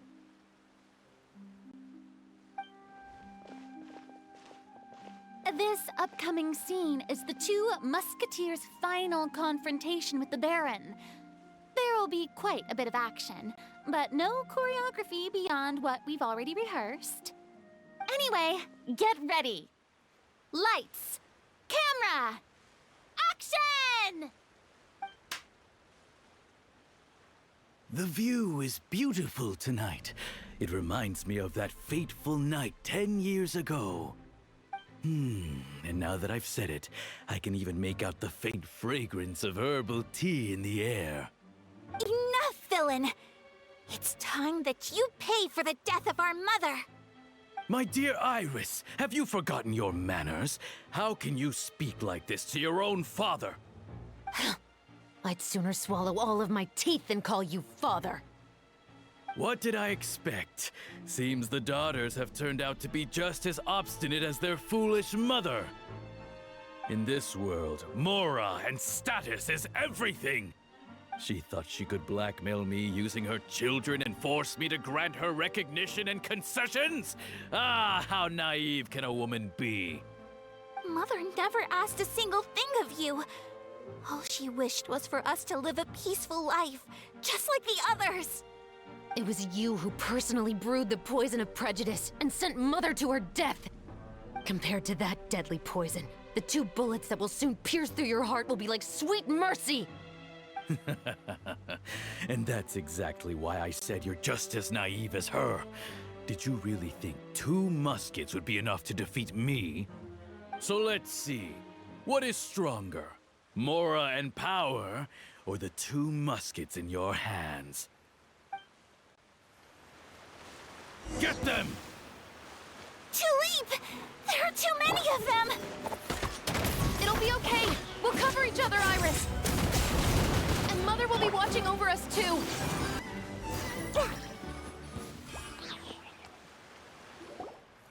You've lost. To think I'd lose to my own 2 kids. We are no children of yours, and we'll never call that place our home. Then tell me, what did you do all this for? You lost your mother, and will soon kill your father as well. What will you gain in the end, other than sentences for your crimes? We will gain our long-awaited justice.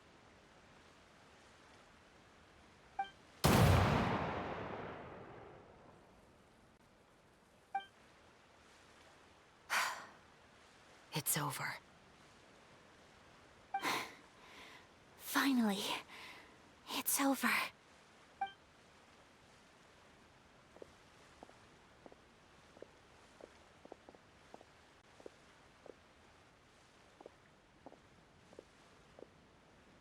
So, where will you go now, Tulip? I'm not too sure, Iris. Maybe somewhere with lots of flowers? After all, Mother always did love going where the blossoms were. What about you? I want to go visit Mother's grave. Yeah, that's not a bad idea. Huh? Tulip, look! What is it? It's Mother's favorite. The rainbow rose.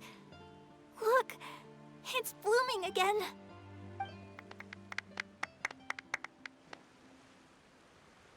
Excellent! That was beyond mesmerizing. Even I didn't expect the scene to go so well. And we got it in a single take. All right, everyone. We've got a wrap for Tulip and Iris. Congratulations, Ayaka and Chevreuse!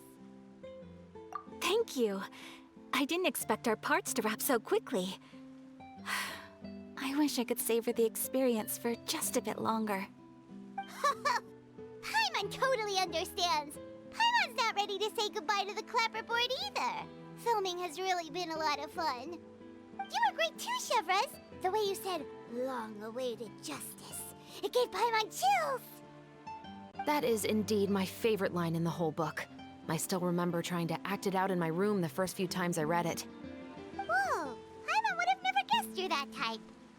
Who doesn't like stories where the guilty are punished and justice prevails over evil? Don't forget, I'm the captain of the Special Security and Surveillance Patrol. Captain, I have something urgent to report. Please excuse me, everyone. I'll be back in just a moment. It's okay, don't worry about us.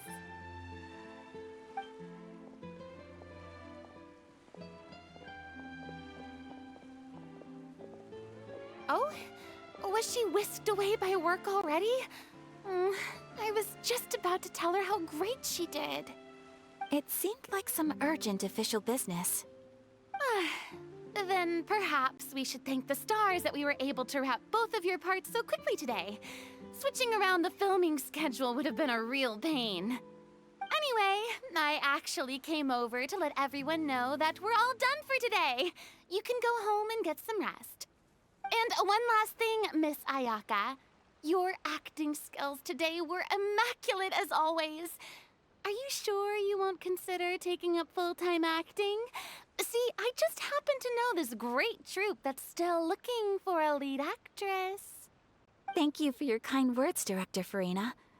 Unfortunately, There are still many matters that I have to take care of back home at the Yashiro Commission. I cannot remain in Fontaine to pursue an acting career. Nevertheless, I will make sure to treasure this incredible opportunity in my heart. Oh, that's a shame. But I understand. Just let me know if you ever change your mind. I believe it's also about time for me to take my leave. But hopefully I'll see you on set over the next few days. Even though my part's wrapped, I'd still like to swing by and help out the crew. See you tomorrow, Traveler and Paimon. Yep, see you tomorrow! Well, what should we do next? Maybe we'll go investigate the case some more with Chevreuse today. Traveler, Paimon, please come with me. Huh? Where are we going? You could say that our ship has finally chanced upon one of those small, remote islands of intel.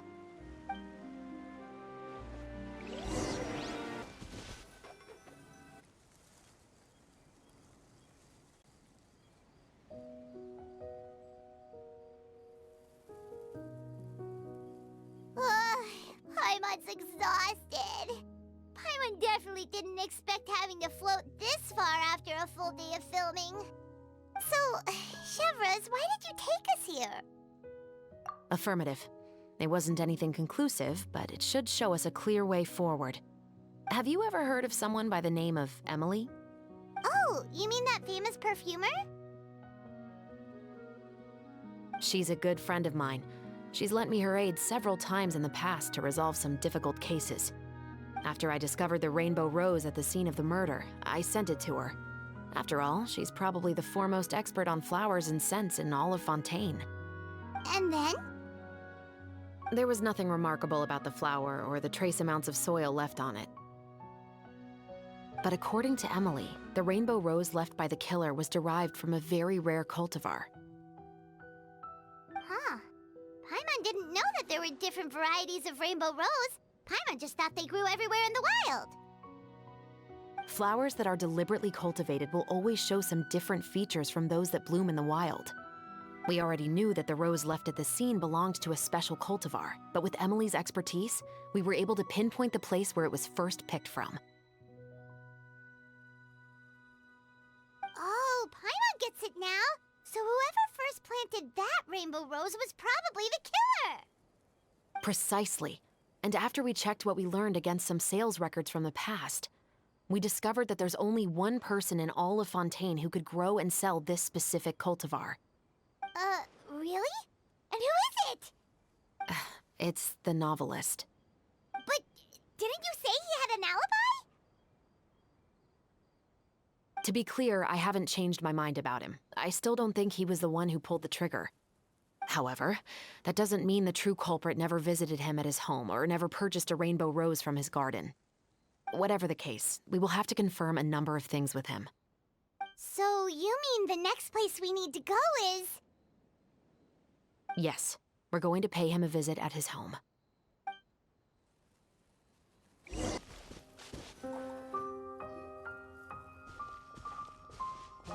That should be his house. There are so many Gardamex stationed around the place. That's pretty unusual, right? According to what he told me last time we spoke, he hired them so he won't be harassed or disturbed. Huh. So there are a lot of flowers in his garden, but Paimon doesn't think we'll be able to pick one without alerting the Gardamex. Right. Which is exactly why I think there has to be a special connection between him and the killer. So, should we knock? Just wait here for now. I'd like to take care of a number of those Gardamex first. But they're so far away. How are you planning to do that? Don't forget, Paimon. I'm actually the real-life captain of the Musketeers.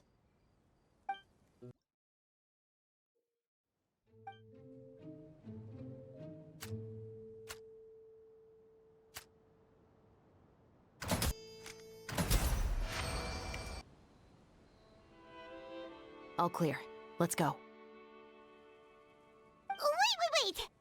Paimon's a little nervous now that that we know he could be the killer, can we go over our plan of action again? I'll go knock on the door and make sure it's safe inside. Once we're sure that we're in the clear, I'll ask him to come with us for a quick round of questioning at the guard's headquarters. But can't we just arrest him? We still have no evidence that he's the killer, or that he lent the killer any direct aid. Still, it would be appreciated if you could pick a rainbow rose from his garden for me while I'm talking to him. It'll help the Marachose Phantom confirm Emily's theory. Sure, no problem. Just be careful, Chevreuse.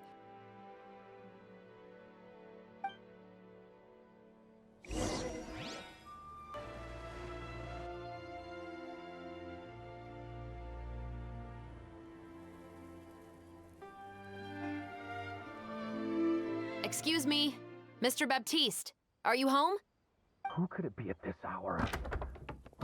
Oh, it's you, Officer Chevreuse. Would you mind accompanying me to the guard's headquarters, Mr. Baptiste? We would like to ask you some questions about a case. Oh, is it still regarding the murder case from before? I cannot confirm or deny that at this time. So it is then. Listen, I need you to come with me, Mr. Baptiste.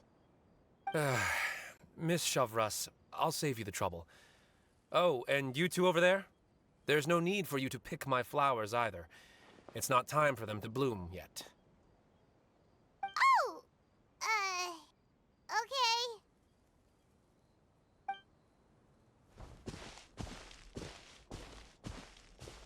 By saving me the trouble, you mean... I will confess, I was the killer. Huh? He just admitted he's guilty! Please relax, everyone. I'm not armed.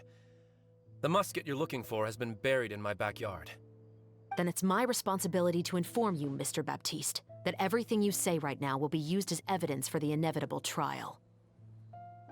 Yes, I am perfectly aware of that. I must say, I hate this feeling.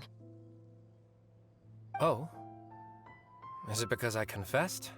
Or because you've been proven wrong? Both, I suppose. For the same reason as the one I wrote out in my novel, of course. I did it to exact revenge. I know you haven't figured out the link between the two of us. Had you done so, I'd have been taken away to the headquarters a long time ago. But that won't stop me from always remembering his grotesque face. After all, he was the one who killed my mother. Your mother is still healthy and well. You know, I was adopted as a child. I was referring to my birth mother. That was never recorded in the orphanage's records.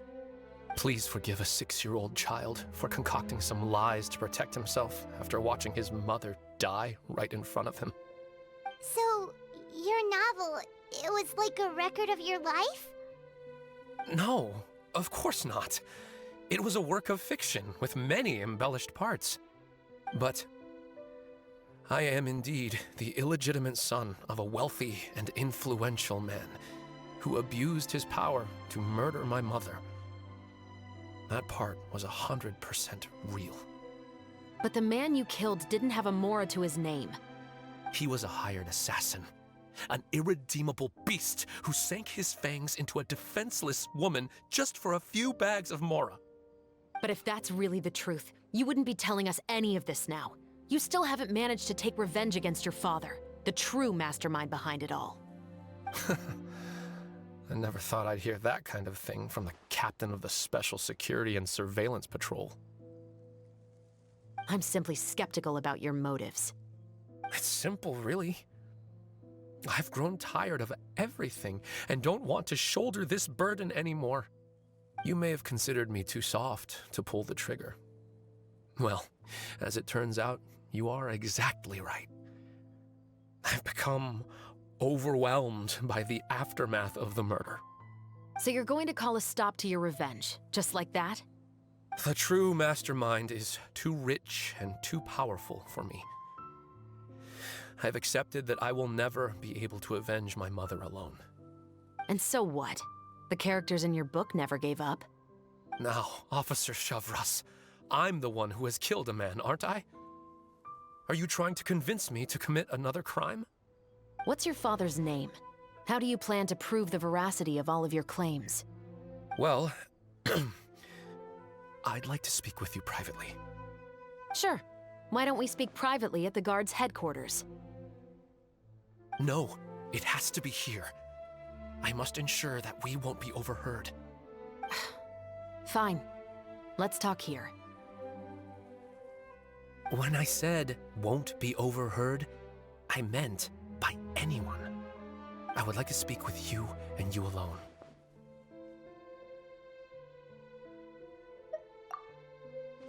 Thanks. I appreciate it.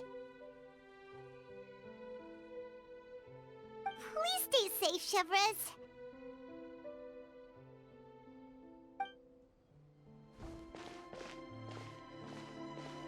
All right.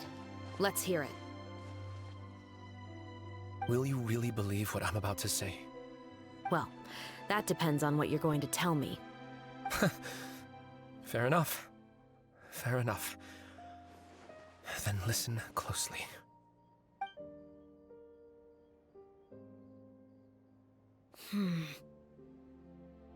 So that's how it's all connected. So, it seems you believe me after all. Do you want me to go public with this? No, of course not. At least, not right now. Then why did you bother telling me? You've read my work. What do you think? Even if you were to go public with all of this right now, he'd simply deny everything. It's been too long. Almost 20 years. Anything that could be used as evidence has long faded away. Even if there might have been a solitary island of truth once upon a time, it has long sunk beneath the waves by now. Justice will never find him. Not if you don't try. I know that as the captain of the Special Security and Surveillance Patrol, you will always stand on the side of justice. But do you really think a cushy life in prison really constitutes justice for him? I bet he could lead an extremely comfortable life in the fortress of Meripede. What are you trying to say? I've been observing you from a distance. Your portrayal of the Musketeer was exquisite. Pull the trigger of justice against him. Let the villain get what he deserves. You want me to let you go so you may complete your revenge? No, Officer Chevreuse. I know that would be impossible. No. What I'd like is for you to perform the deed on my behalf. Oh, Chevreuse sure is taking her time. What could they be talking about anyway? Oh, Paimon's worried. What if he decided to attack her? Oh, you do have a point. Still, do you have any idea who the rich person might be? And why the novelist doesn't want us to hear what he's saying to Chevreuse? Sorry to keep you waiting, you two. Hey, how did your talk go? I've already sent someone to escort Baptiste back to the headquarters for questioning. He wasn't lying about the musket. It was indeed buried in his backyard. But what about the name? Did he tell you the name of the rich guy? Yes, he did. But for now, I have to return to the Special Patrol. There are still a few loose ends I need to tie up. I'll probably be quite busy over the next few days, so apologies if you don't see me on set.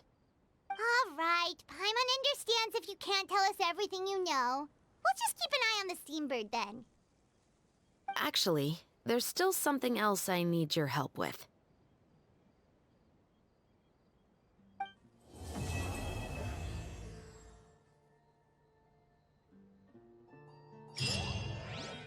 Side with her.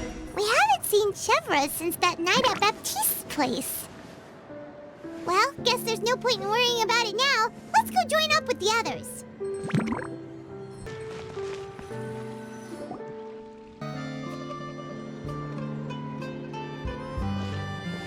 Good morning! Ayaka and I were just talking about you. Is Chevreuse still not joining us today? Probably not. We haven't seen her either. Huh? That's such a pity. Director Furina said that we've only got a few small scenes left before wrapping up the entire thing. She even said that she'll get me into a couple scenes, so everyone will have a chance to shine in front of the camera. We were also planning on having a victory feast once we're all finished filming. You can join us, right? If only Chevreuse was here.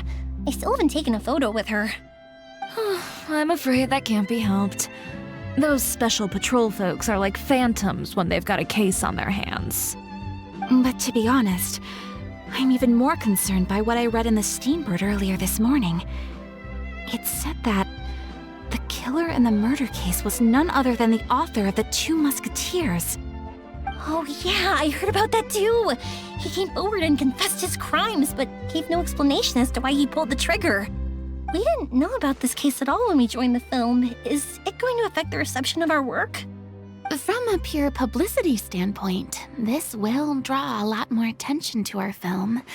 I have to say, though, that no director can be perfectly comfortable with garnering attention through means other than artistic skill.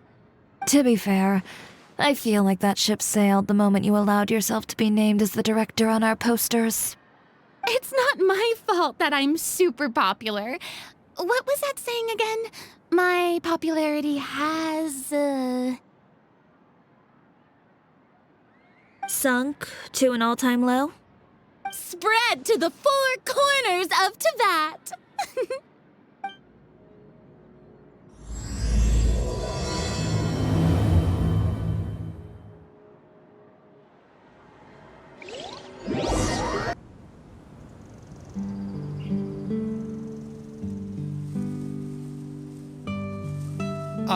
Excuse me, everyone. Xavier! Feels like it's been ages since we last saw you. I've been talking non-stop with the Film Association, and I'm absolutely swamped trying to coordinate the film's marketing. So forgive me for not being around more often, but please believe me when I say that I will make sure everyone's hard work gets the exposure it deserves. Oh, seems like you've been fighting your own battles.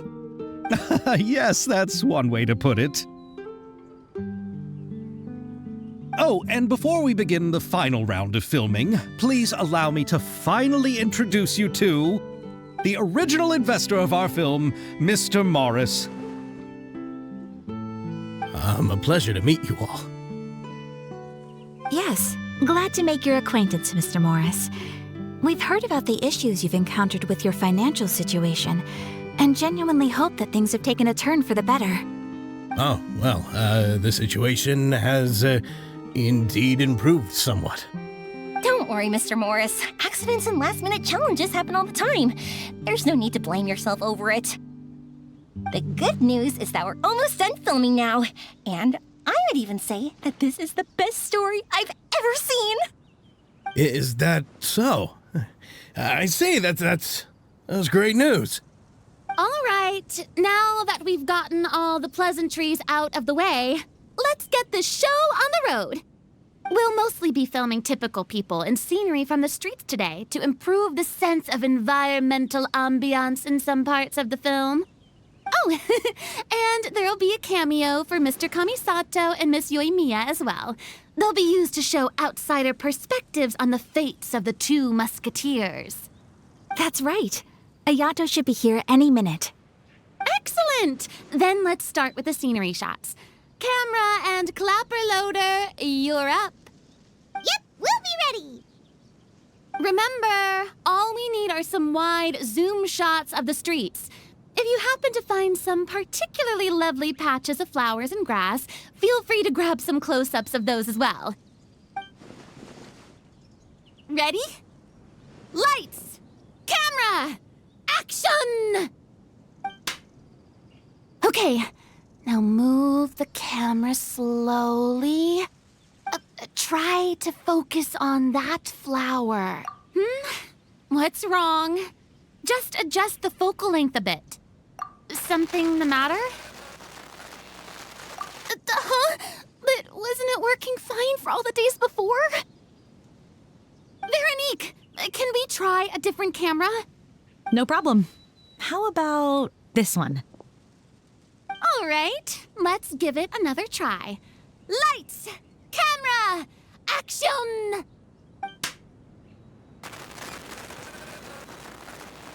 Don't tell me. This one is broken too? Veronique, do we have any other spare ones we can use? I'm afraid we only brought these two today. What? Then go find a workshop to get them repaired right away. Oh, and you too, Bono. Go find our spare camera in the warehouse and bring it back to the set. On it. Greetings, everyone. My apologies for the delay. Is something the matter, Ayaka? It seems like there are some issues with the filming equipment today. We're stuck for the moment. I see. Well, let's not just stand here twiddling our thumbs. Actors, to the makeup booth. We'll start on the next scene as soon as we get a working camera. The people at the workshop told me that the part which holds the lens in place seemed to have fallen off. That's super strange. It was perfectly fine just yesterday. Well, no time to dwell on that now. Let's get back to filming. Ahem! Quiet on set! Places, everyone! Lights! Camera! Action! By the way, have you heard about that recent murder case? Yes, I have. It seems that they've caused quite the commotion in the city. I heard that the chief of the guards is so mad about not catching the culprit that he's about to explode. Oh? I find that quite hard to imagine, considering how he already looks most days. Director, we have a problem. Oh, we're in the middle of a take! Couldn't you wait until we wrapped up this scene? No, Director, our film, all the finalized film that we've been keeping in the case has disappeared. Oh, wait, well, what did you say? Mr. Bono, please take me to where the film was kept right away. I'm coming too. No, Yoimiya, you have to stay here. Oh. Okay, listen up. Everyone who's not working on this current scene can go with Bono to look for the film. Everyone else, stay put and wrap up the scene. Unbelievable. How could all these problems happen in just one day? We're back. How did it go? Did you find the film? We found it in the sewers. Huh? In the sewers? Is the film still okay? We discovered it just in time, so we should still be able to salvage it. The others are checking now to see if we lost any specific scenes. You scared me for a moment there. I nearly thought we had lost everything. I really don't want to experience that feeling of despair again. Okay, but who could have stolen the film and dumped it there? Could it be, some competitors working on other films? But if they wanted to harass us, why wait until the last day? Okay, we don't have time to really look into it right now. Let's strike while the iron is still hot and wrap this thing up once and for all. Yeah, let's finish it.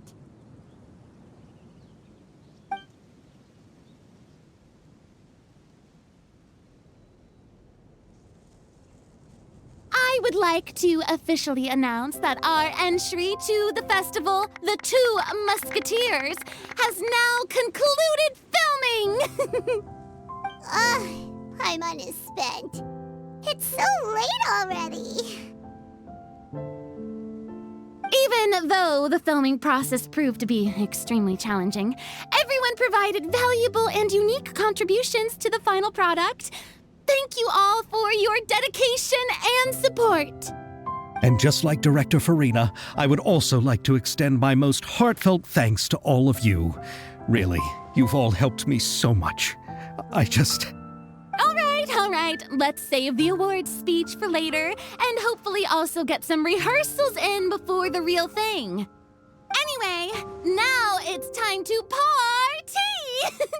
Let's all make our way to the beach and have a celebration feast so loud and fun that even the blubber beast will want in!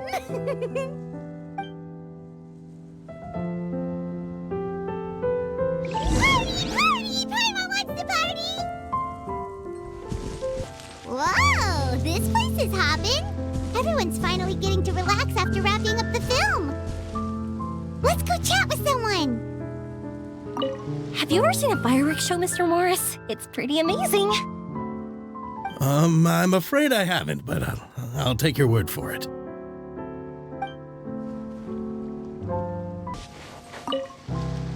I was thinking, if this film turns out to be a success, could I ask the two of you to stay and be a part of my crew?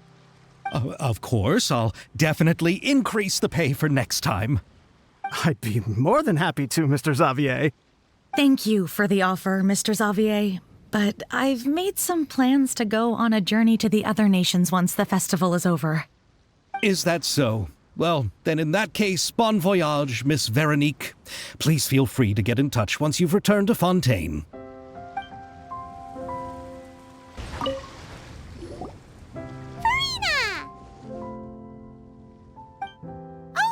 My darling clapper loader and camera operator, you've both worked really hard. Paimon thinks you worked even harder than us! Honestly, Paimon was getting a little tired of playing with the clapperboard by the end of it. Worst of all, Paimon started having dreams of you shouting, "Lights! Camera! Action!" into Paimon's ears. The actual dream can't even start until you've yelled that! Hey! If anything, shouldn't I be more grand and delightful than your dreams? We've been through so much together, and that's how your brain remembers me? That's not Paimon's fault. We've just used the clapperboard too much lately. Anyway, what's most important is that we wrapped the film. I'm pretty confident that we'll take first prize. Hey, no need to mention the official name. Wait, now that you mention it, if we did win the prize, would Furina just get a statue of herself? Come on, I don't need that kind of attention. Xavier can accept the reward on our behalf. But just imagine! Furina accepting the Furina Award and holding a Furina statue. I'm going back to my dessert now. You all can keep discussing that on your own.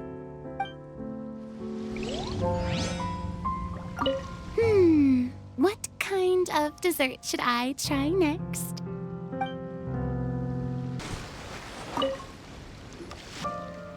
Hey, Ayato! How's your work been going? Everything went rather smoothly. Thank you for your concern. Ayato told me that we've already confirmed the dates for some Inazuma Fontaine cultural exchange events. So the next time we visit, we'll be doing so in our capacities as the representatives of the Yashiro Commission. Oh, that's great! Then maybe Paimon will be able to find Fontaine detective novels in Inazuma from now on! Oh, wait. Wouldn't Yoimiya get upset if that happens? That would be stealing some of her business. You've got a point. She's always complaining that light novels have become bland and too predictable, after all. The cultural exchange won't only feature literatures of both nations, of course. We have also made plans for cross-cultural engagements in the fields of gourmet cuisine, toy making, and artisan craftsmanship.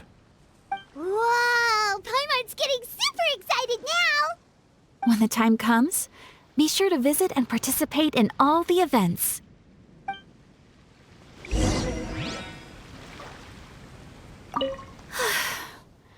I wish we could have spent some more time here. Don't worry. It won't be long before we're back again.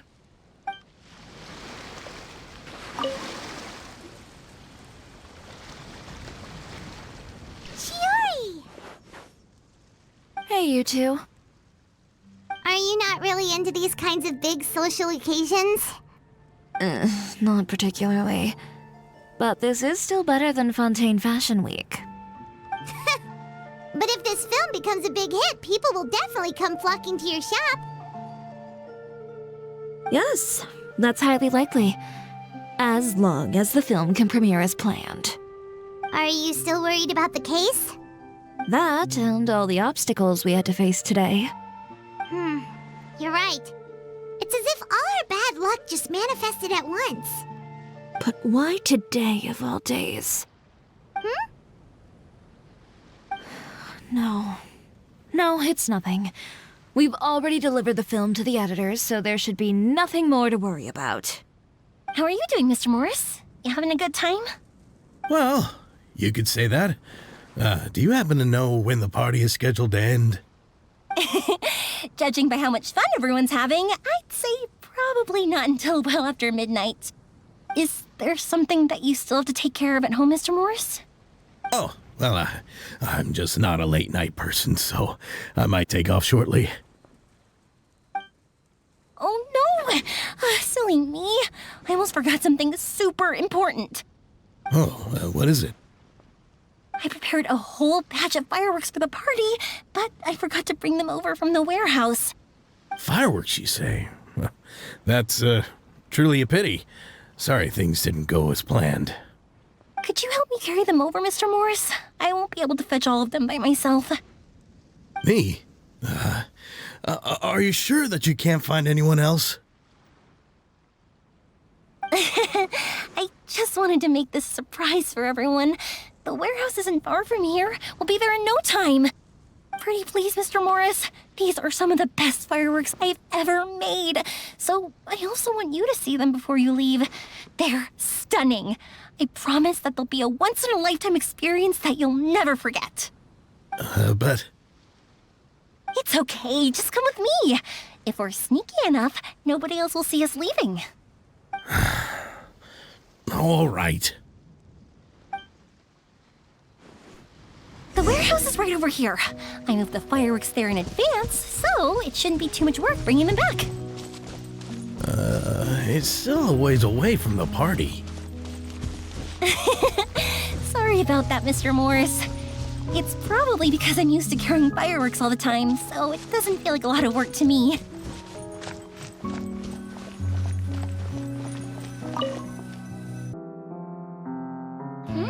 It's dark in here. Wait here, Mr. Morris. I think the light switch should be somewhere over here. Why did I have to get roped into this? What was that?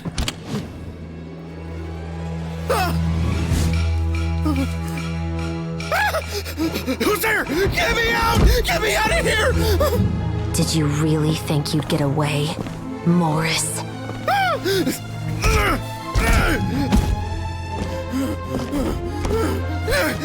You've got the wrong guy. It wasn't me. I'm not the killer. You know, Eliza died a far more heroic death than this. She fought your assassin to the end to save the children she had hidden beneath the floorboards.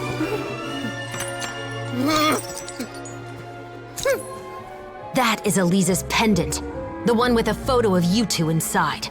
The one you gave her. Ring any bells? It's a fake! It has to be! There's no way! No way your assassin didn't destroy it, you mean?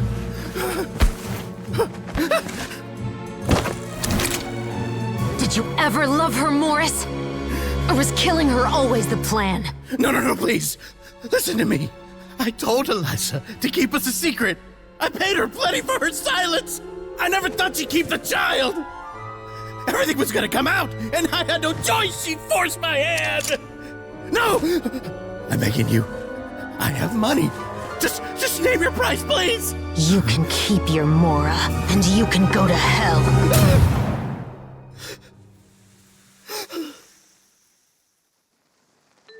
I'm Captain Chevreuse of the Special Patrol. Morris, you're under arrest for Eliza's murder. Huh?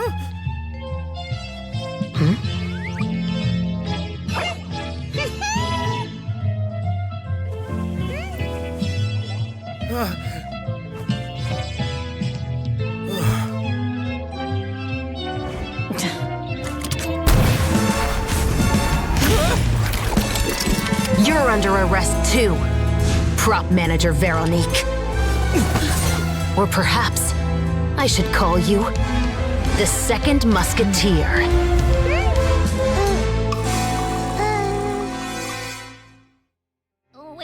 What's going on? This wasn't in the script. Drop the gun, Veronique. Why? Why would you keep me from exacting revenge on this heartless monster? Drop your weapon. This is my final warning.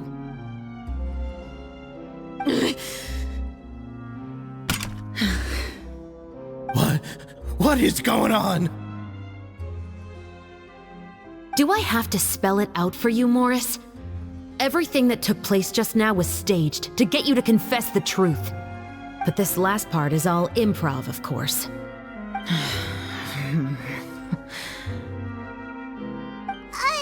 Chevreuse, you told us you wanted us to help you stage a play. You never said anything about the second Musketeer. It's because even I had no way to confirm my theory until now. Thank you for your performance, Yoimiya. Could I trouble you to go and bring in the other Special Patrol members? They should be on standby just outside. Oh, and please tell the other cast members not to worry about us. We'll be rejoining them shortly. On it!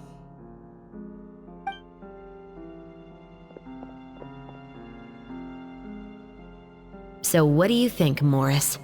Care to talk about what happened 20 years ago? My patience is limited, you know. Don't force me to take you back to the interrogation room. I'd wager that you wouldn't last for more than a minute in there. With the recording we made, you have no chance of winning in court. Cooperating with us now is the most practical move. All right. I'll talk. I hired an assassin to murder Elisa. She once worked as a maid on my family's estate. She was very beautiful, and after some time I fell for her. We kept our relationship a secret and carried out an affair for some time, but it wasn't long before she became pregnant. And if my parents ever found out, they would have stripped me of my inheritance and status, driven me out of my home. I also didn't expect Elisa to insist on bringing the pregnancy to term. She even asked me to leave my family and travel far, far away with her. She believed that you were truly in love with her. I didn't have a choice. I gave her a large sum of mora, told her to leave the family and to get rid of the baby. But then years later, she sent me a letter. There were photos of 2 children, and she even asked if I could find some time to visit them. Huh? 2 children? Paimon thought Baptiste was the only... you mean... Even if she had the children against your will, you could have just ignored the letter entirely. Why kill her? I had just gotten engaged to be married to an heiress from another wealthy family. So if anyone were to find out about Elisa, my life would be completely ruined. I didn't have a choice. No, you always had a choice. You just made the wrong choice. Again. Do you know how it feels to watch your mother be killed right in front of you? My brother and I were hardly even school age yet. We were hidden beneath the floorboards, grasping each other's hands like a lifeline. We were so terrified that we didn't even know we could ever take a breath.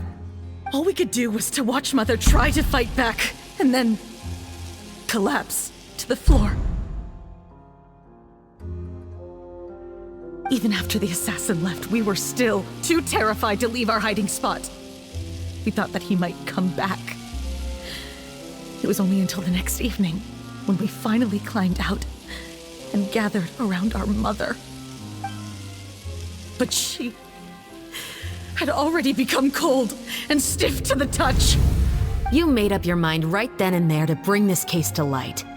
Not only that, we resolved to get our revenge. And that's why you became the Musketeers. No, that's why I became a Musketeer. The man from before was also killed by me. My brother had nothing to do with it. I figured as much. You did? I once told these two that he didn't look like a killer to me. His confession from that night also rubbed me the wrong way. I think what really tipped me off was, how could I not feel a sense of regret in him? He confessed faster than any criminal I've ever met, But he didn't say a single word about you. He insisted that he was the sole perpetrator in the case.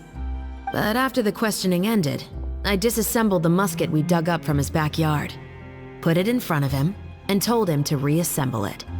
Wanna guess how far he got? He had no idea where to even start. He's never touched a gun in his life. Based on that, I determined that he was not acting alone. He only surrendered himself to draw our attention and create a moment of opportunity for his partner. So, I decided to play along. And as expected, the second musketeer followed us without hesitation once she saw Morris get separated from the rest of the cast. Besides, why else would he call the novel The Two Musketeers? But how did you know it was Veronique? I figured it out the moment Baptiste told me his father's name. That so-called financial crisis was all just a ruse. He just wanted to sign up as the investor and then leave the film without any source of funding.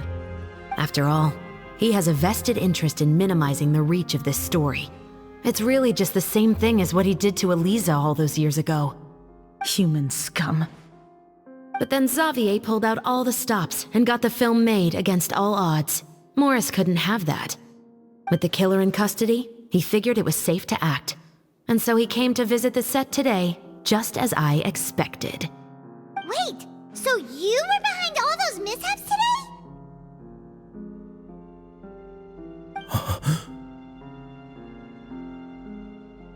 As for the identity of the second musketeer, I assumed they'd probably stay close to Morris and look for an opening.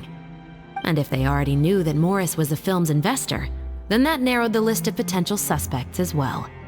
Furthermore, being the props manager would allow the culprit to avoid scrutiny by purchasing mechanical parts in the name of the crew.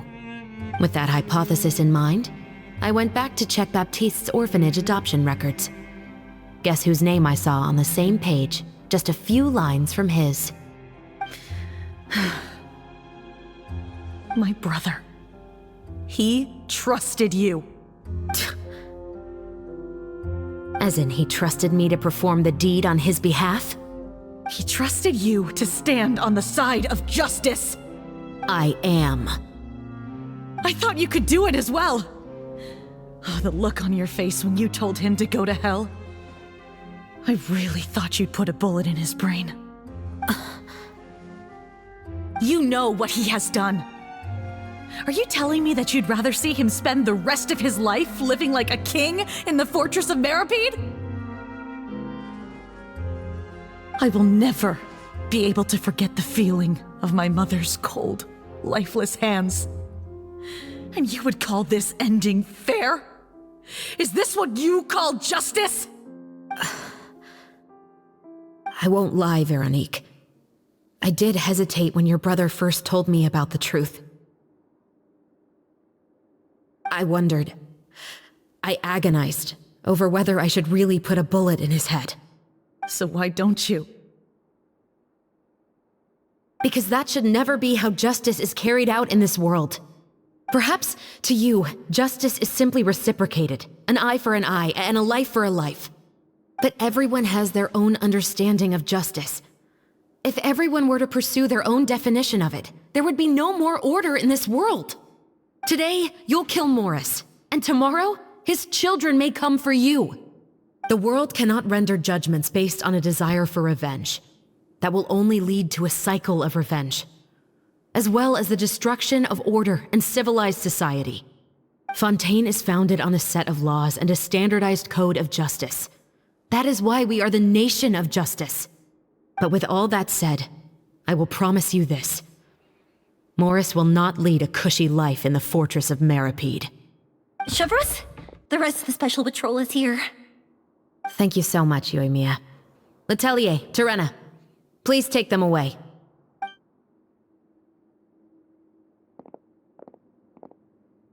I still can't agree with your reasoning. I know. Justice has not been delivered. At least, not today.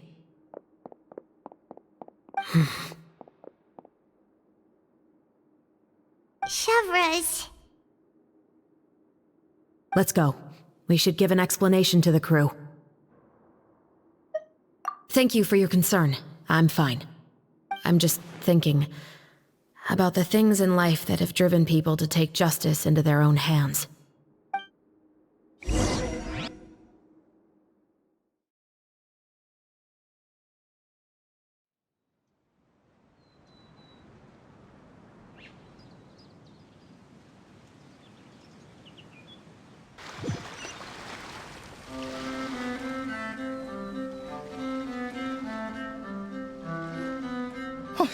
Who would have thought Morris would turn out to be...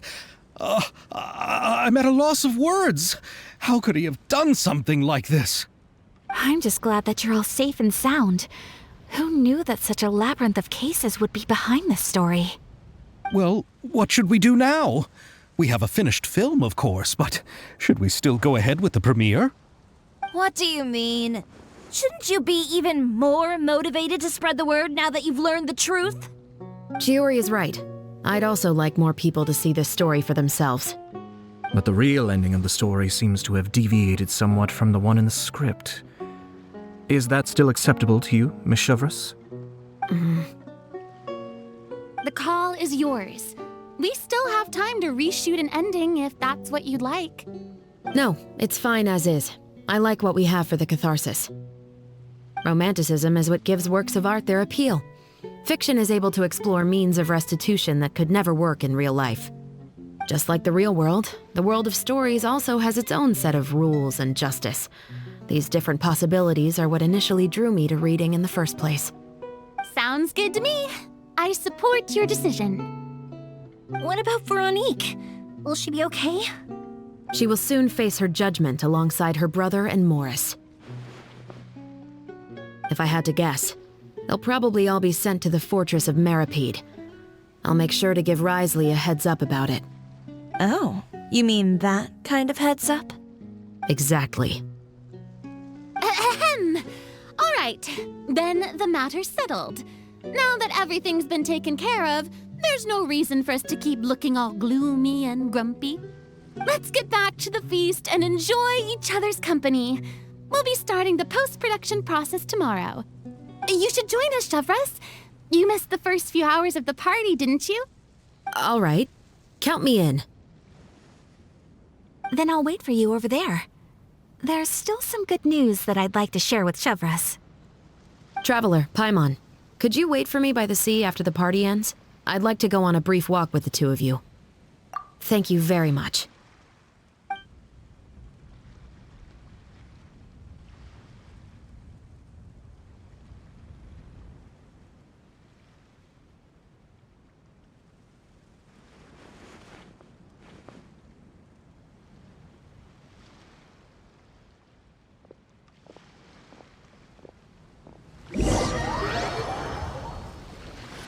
Sorry for the wait.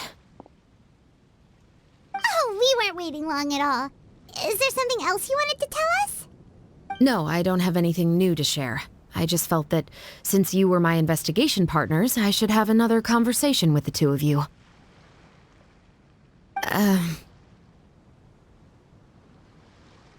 Traveler, how would you have responded to Baptiste's request if you were in my shoes?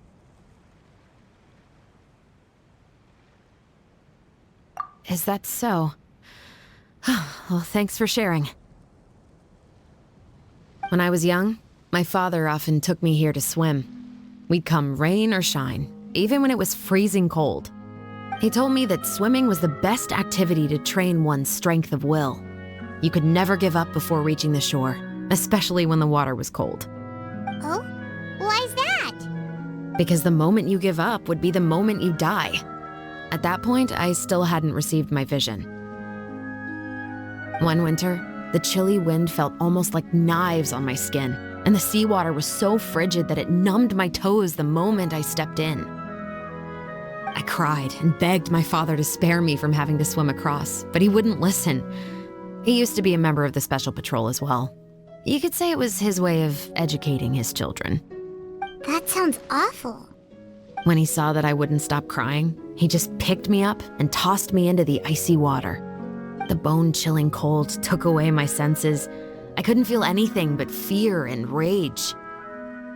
I waited for my father to save me, but one look and I knew he'd already started swimming for the opposite shore. I realized that if I were to give up, I really would die right then and there. I used all of my strength to try and catch up to my father. Those few minutes felt longer than my whole life up until that point. I did, however, make it to the other side. I've never felt afraid about anything in my life after that, nor have I ever cried again. That way of teaching would have never worked on Paimon. Yeah, I don't think that was the right method for anyone. It's just that, working now as I am in the pursuit of justice, I still sometimes feel like I've been tossed into that winter sea all over again. The anger and the helplessness. Chevreuse. But the worse I feel, the more I know to never give up. The alternative would be to forever lose myself among the waves. Anyway, how about a race? Neither of us will drown, but we can still see who swims faster. You guys go ahead. Paimon will grab the clapperboard to mark the start of the race.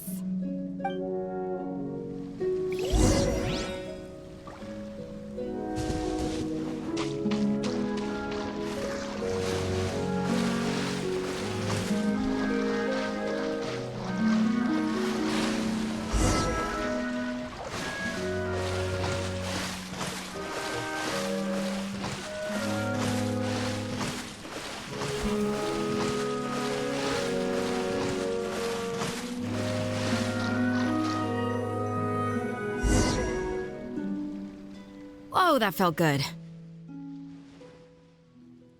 You were so fast in the water, Chevreuse. You were swimming even faster than Paimon can fly.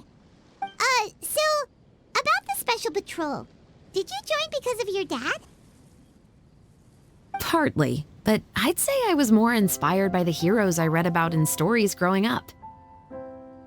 Oh, so it's due to your love of stories. Of course, it was only after I joined the Special Patrol that I learned that truth is often stranger than fiction. Come on, let's walk a bit more.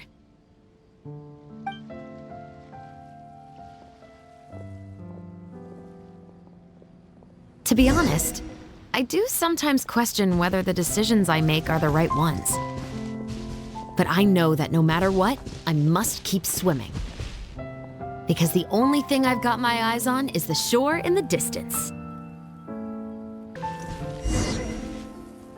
Thank you for coming on this walk with me. I feel a lot better after getting all that off my chest. Huh.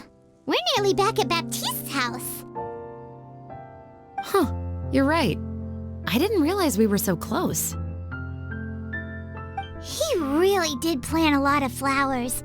It's just like how he described it in the story. Huh? Wait. Paimon, Traveler, look! The rainbow roses in the garden. They're in full bloom now.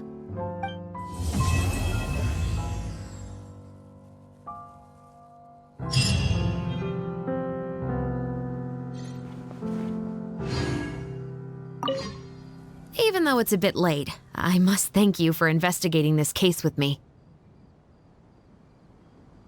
Not on behalf of the Special Patrol this time. It's a personal expression of gratitude from yours truly. Oh, you want to hear more about my father? To be honest, I didn't spend that much time with him. He was always busy with the Special Patrol, so he would often return home really late at night. Some nights, he didn't come home at all. Once, he didn't come home for a long time, maybe a whole week or so. When I went out to buy food, I learned that he had become a criminal, and by extension, that made me a criminal's daughter. But we can talk about that another day. I actually have a lot of sympathy for Veronique and Baptiste. I can understand the hatred they feel for their father. But that doesn't mean I'll allow them to walk the path of evil, even if it might lead to another sense of justice. Films are different from the real world. They're a form of art and represent the wishes in people's hearts. I adore the Two Musketeers, and I'm very happy to have had the opportunity to act the role as one. I can't wait to catch the film when it premieres in the Opera House. I'm looking forward to seeing the audience's reaction to the climactic ending. Thank you for looking out for me. I'll see you at the award ceremony. I'd be very surprised if we don't win.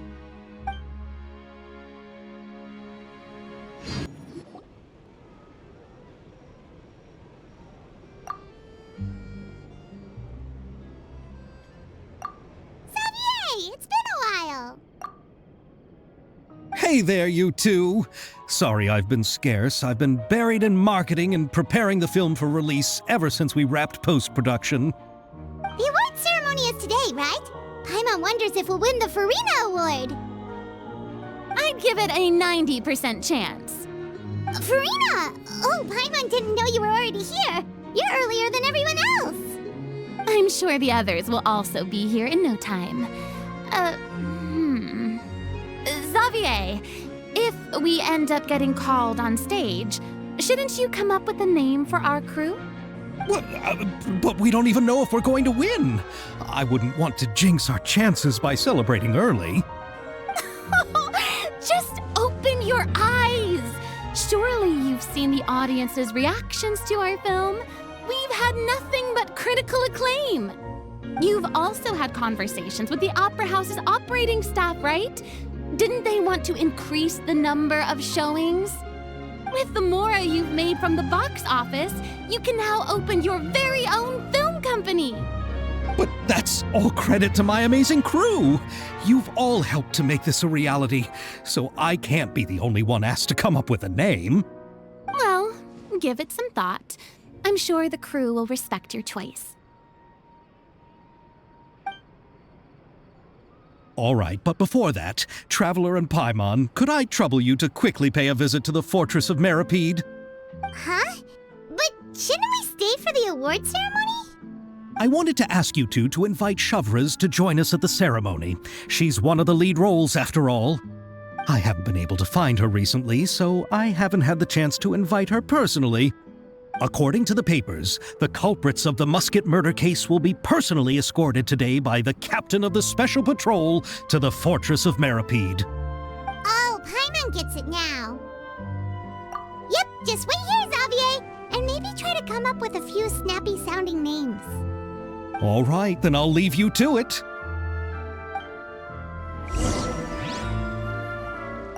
Will we really win an award? Trust me. When have I ever been wrong about something like this? This is as far as I'll be taking them. I'll leave the three of them to you now. Got another errand to run? Something like that. I'm expected at a party.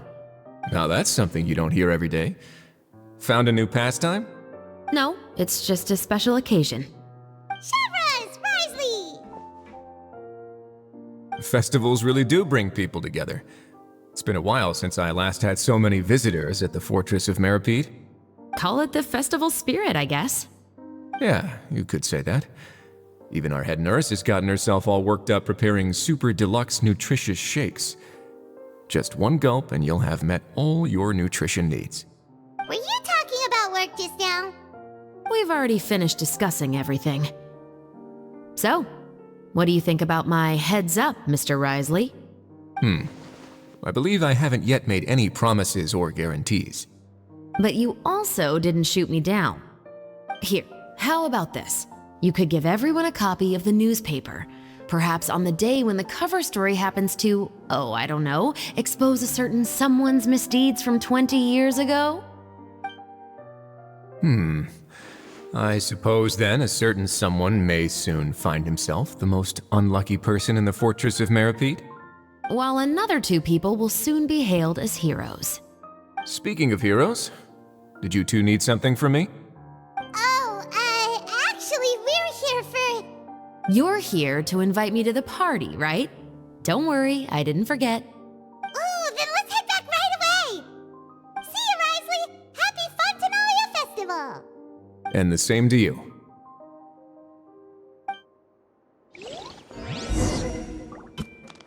Please, go and enjoy the festival.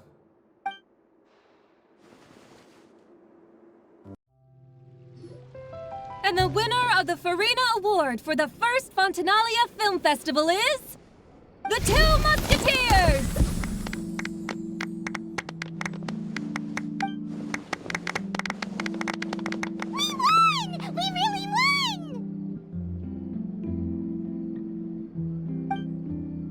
Congratulations, Mr. Xavier. We won? I can't believe it! I really can't thank all of you enough! See? My takes on Fontaine's entertainment industry have never been wrong. Now, please welcome to the stage the producer of the Two Musketeers, Mr. Xavier!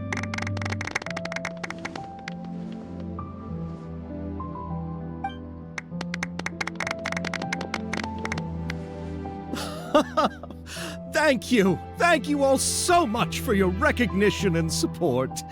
While I'm up here, I would love to give special thanks to... Time really flies, huh? It certainly feels that way. It feels like it was only yesterday when you were teaching me to hold a musket. Will you come back to Fontaine again? Of course!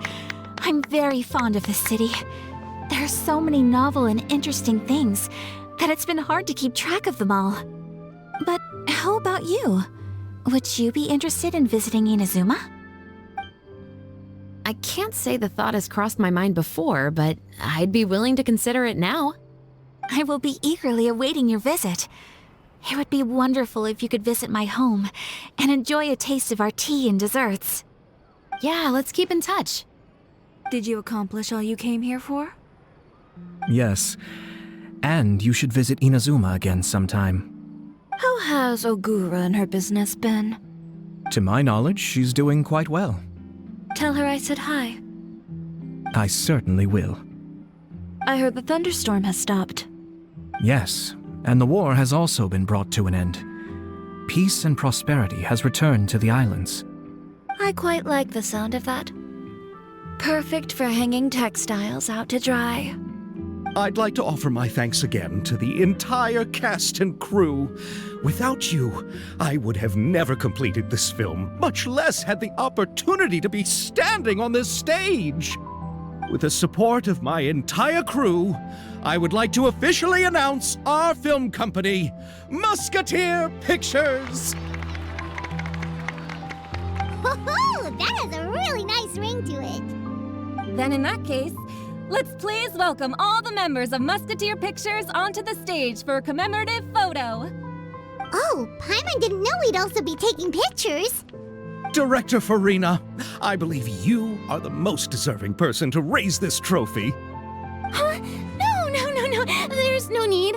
It's so embarrassing. It's an honor the director deserves. Yes, I agree.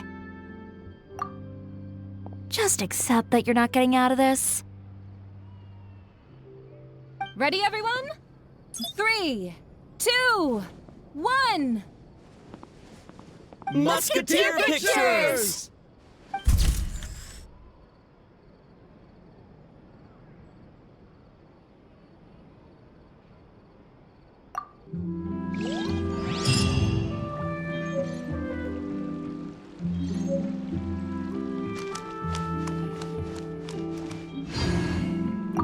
Lady Furina, please allow me to take just one more photo of you.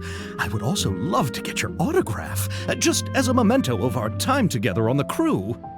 Hey, I've had enough of the camera flashes from when we were all up on stage. But, Lady Furina, you are the best director I've ever met! The most photogenic maiden in all of Fontaine! This kind of lively and celebratory setting is exactly where you shine. I believe all photographers would agree.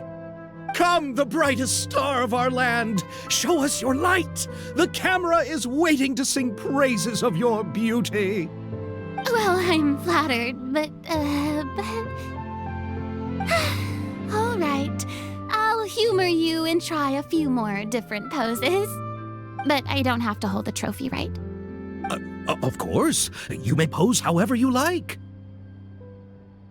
Thank you so much. Thank you so much. By the heavens, my luck has been beyond belief. I'm having a hard time coming to terms with it now. Oh.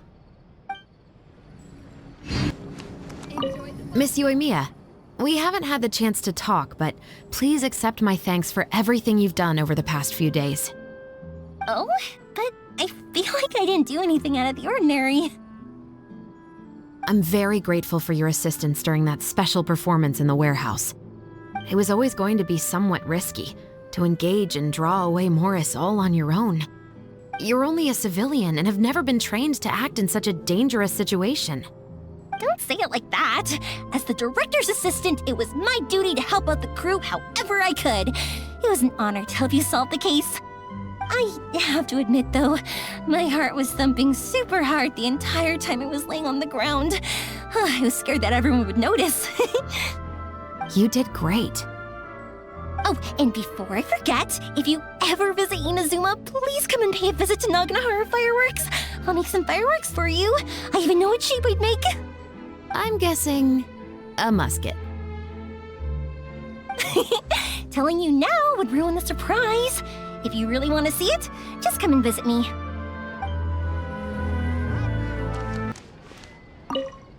It's you. Is there something I can help you with? Interested in our couture services? Just give me the word. Thanks to you, we were also able to premiere the film in time. Its success has increased the reach of my brand. There's no need to be humble. You helped Xavier and Chevreuse, and even Kirara's told me many good things about you. They are all my friends. You've done far more than what you give yourself credit for. I am merely a fashion designer. I don't have anything else I moonlight as. But when you run a business, it's inevitable that as you make more friends, you'll also encounter all sorts of thorny issues. You scratch my back, I'll scratch yours. It's just the common sense of business. Xavier's over the moon now that he's actually won the Furina award. Maybe I'll actually find him in the fountain the next time I see him. The demand for couture at my boutique has also increased. So much so that I don't have enough staff to handle it.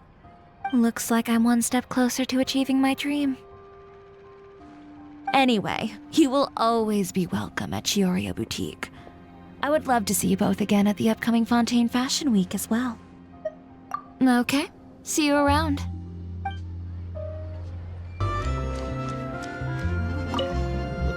Oh, I didn't expect to meet you here. I've been told that this is a beverage called Fanta. I quite like its unique taste. The slogan, a font of refreshment, is rather catchy as well.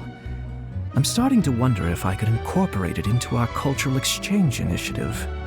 What would happen if we were to add some sprigs of mint into Fanta? I believe this is an idea worth testing. Or perhaps we could even take it one step further and mix in an equal amount of milk tea medley.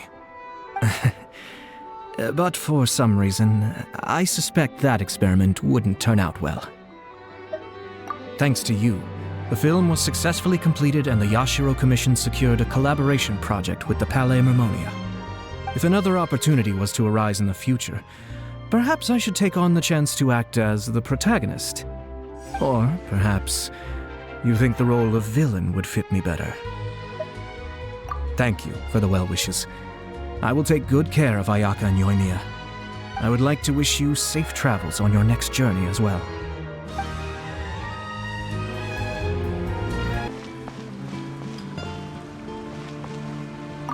I'm so glad we were able to complete the film. Thanks for taking care of me while I was here. Really? Thank you. At first, I simply tried to work hard out of a desire to not become a burden to the crew. It would have been so embarrassing if the filming had to stop to accommodate my lack of skills. But Director Furina was both patient and knowledgeable, and Chevreuse and Elaine taught me a lot about the scenes and details. It was all thanks to their help that I was able to grow comfortable with the role. And even with all of that said, I still got a little flustered with praise, especially since everyone, including you, were complimenting me at the end.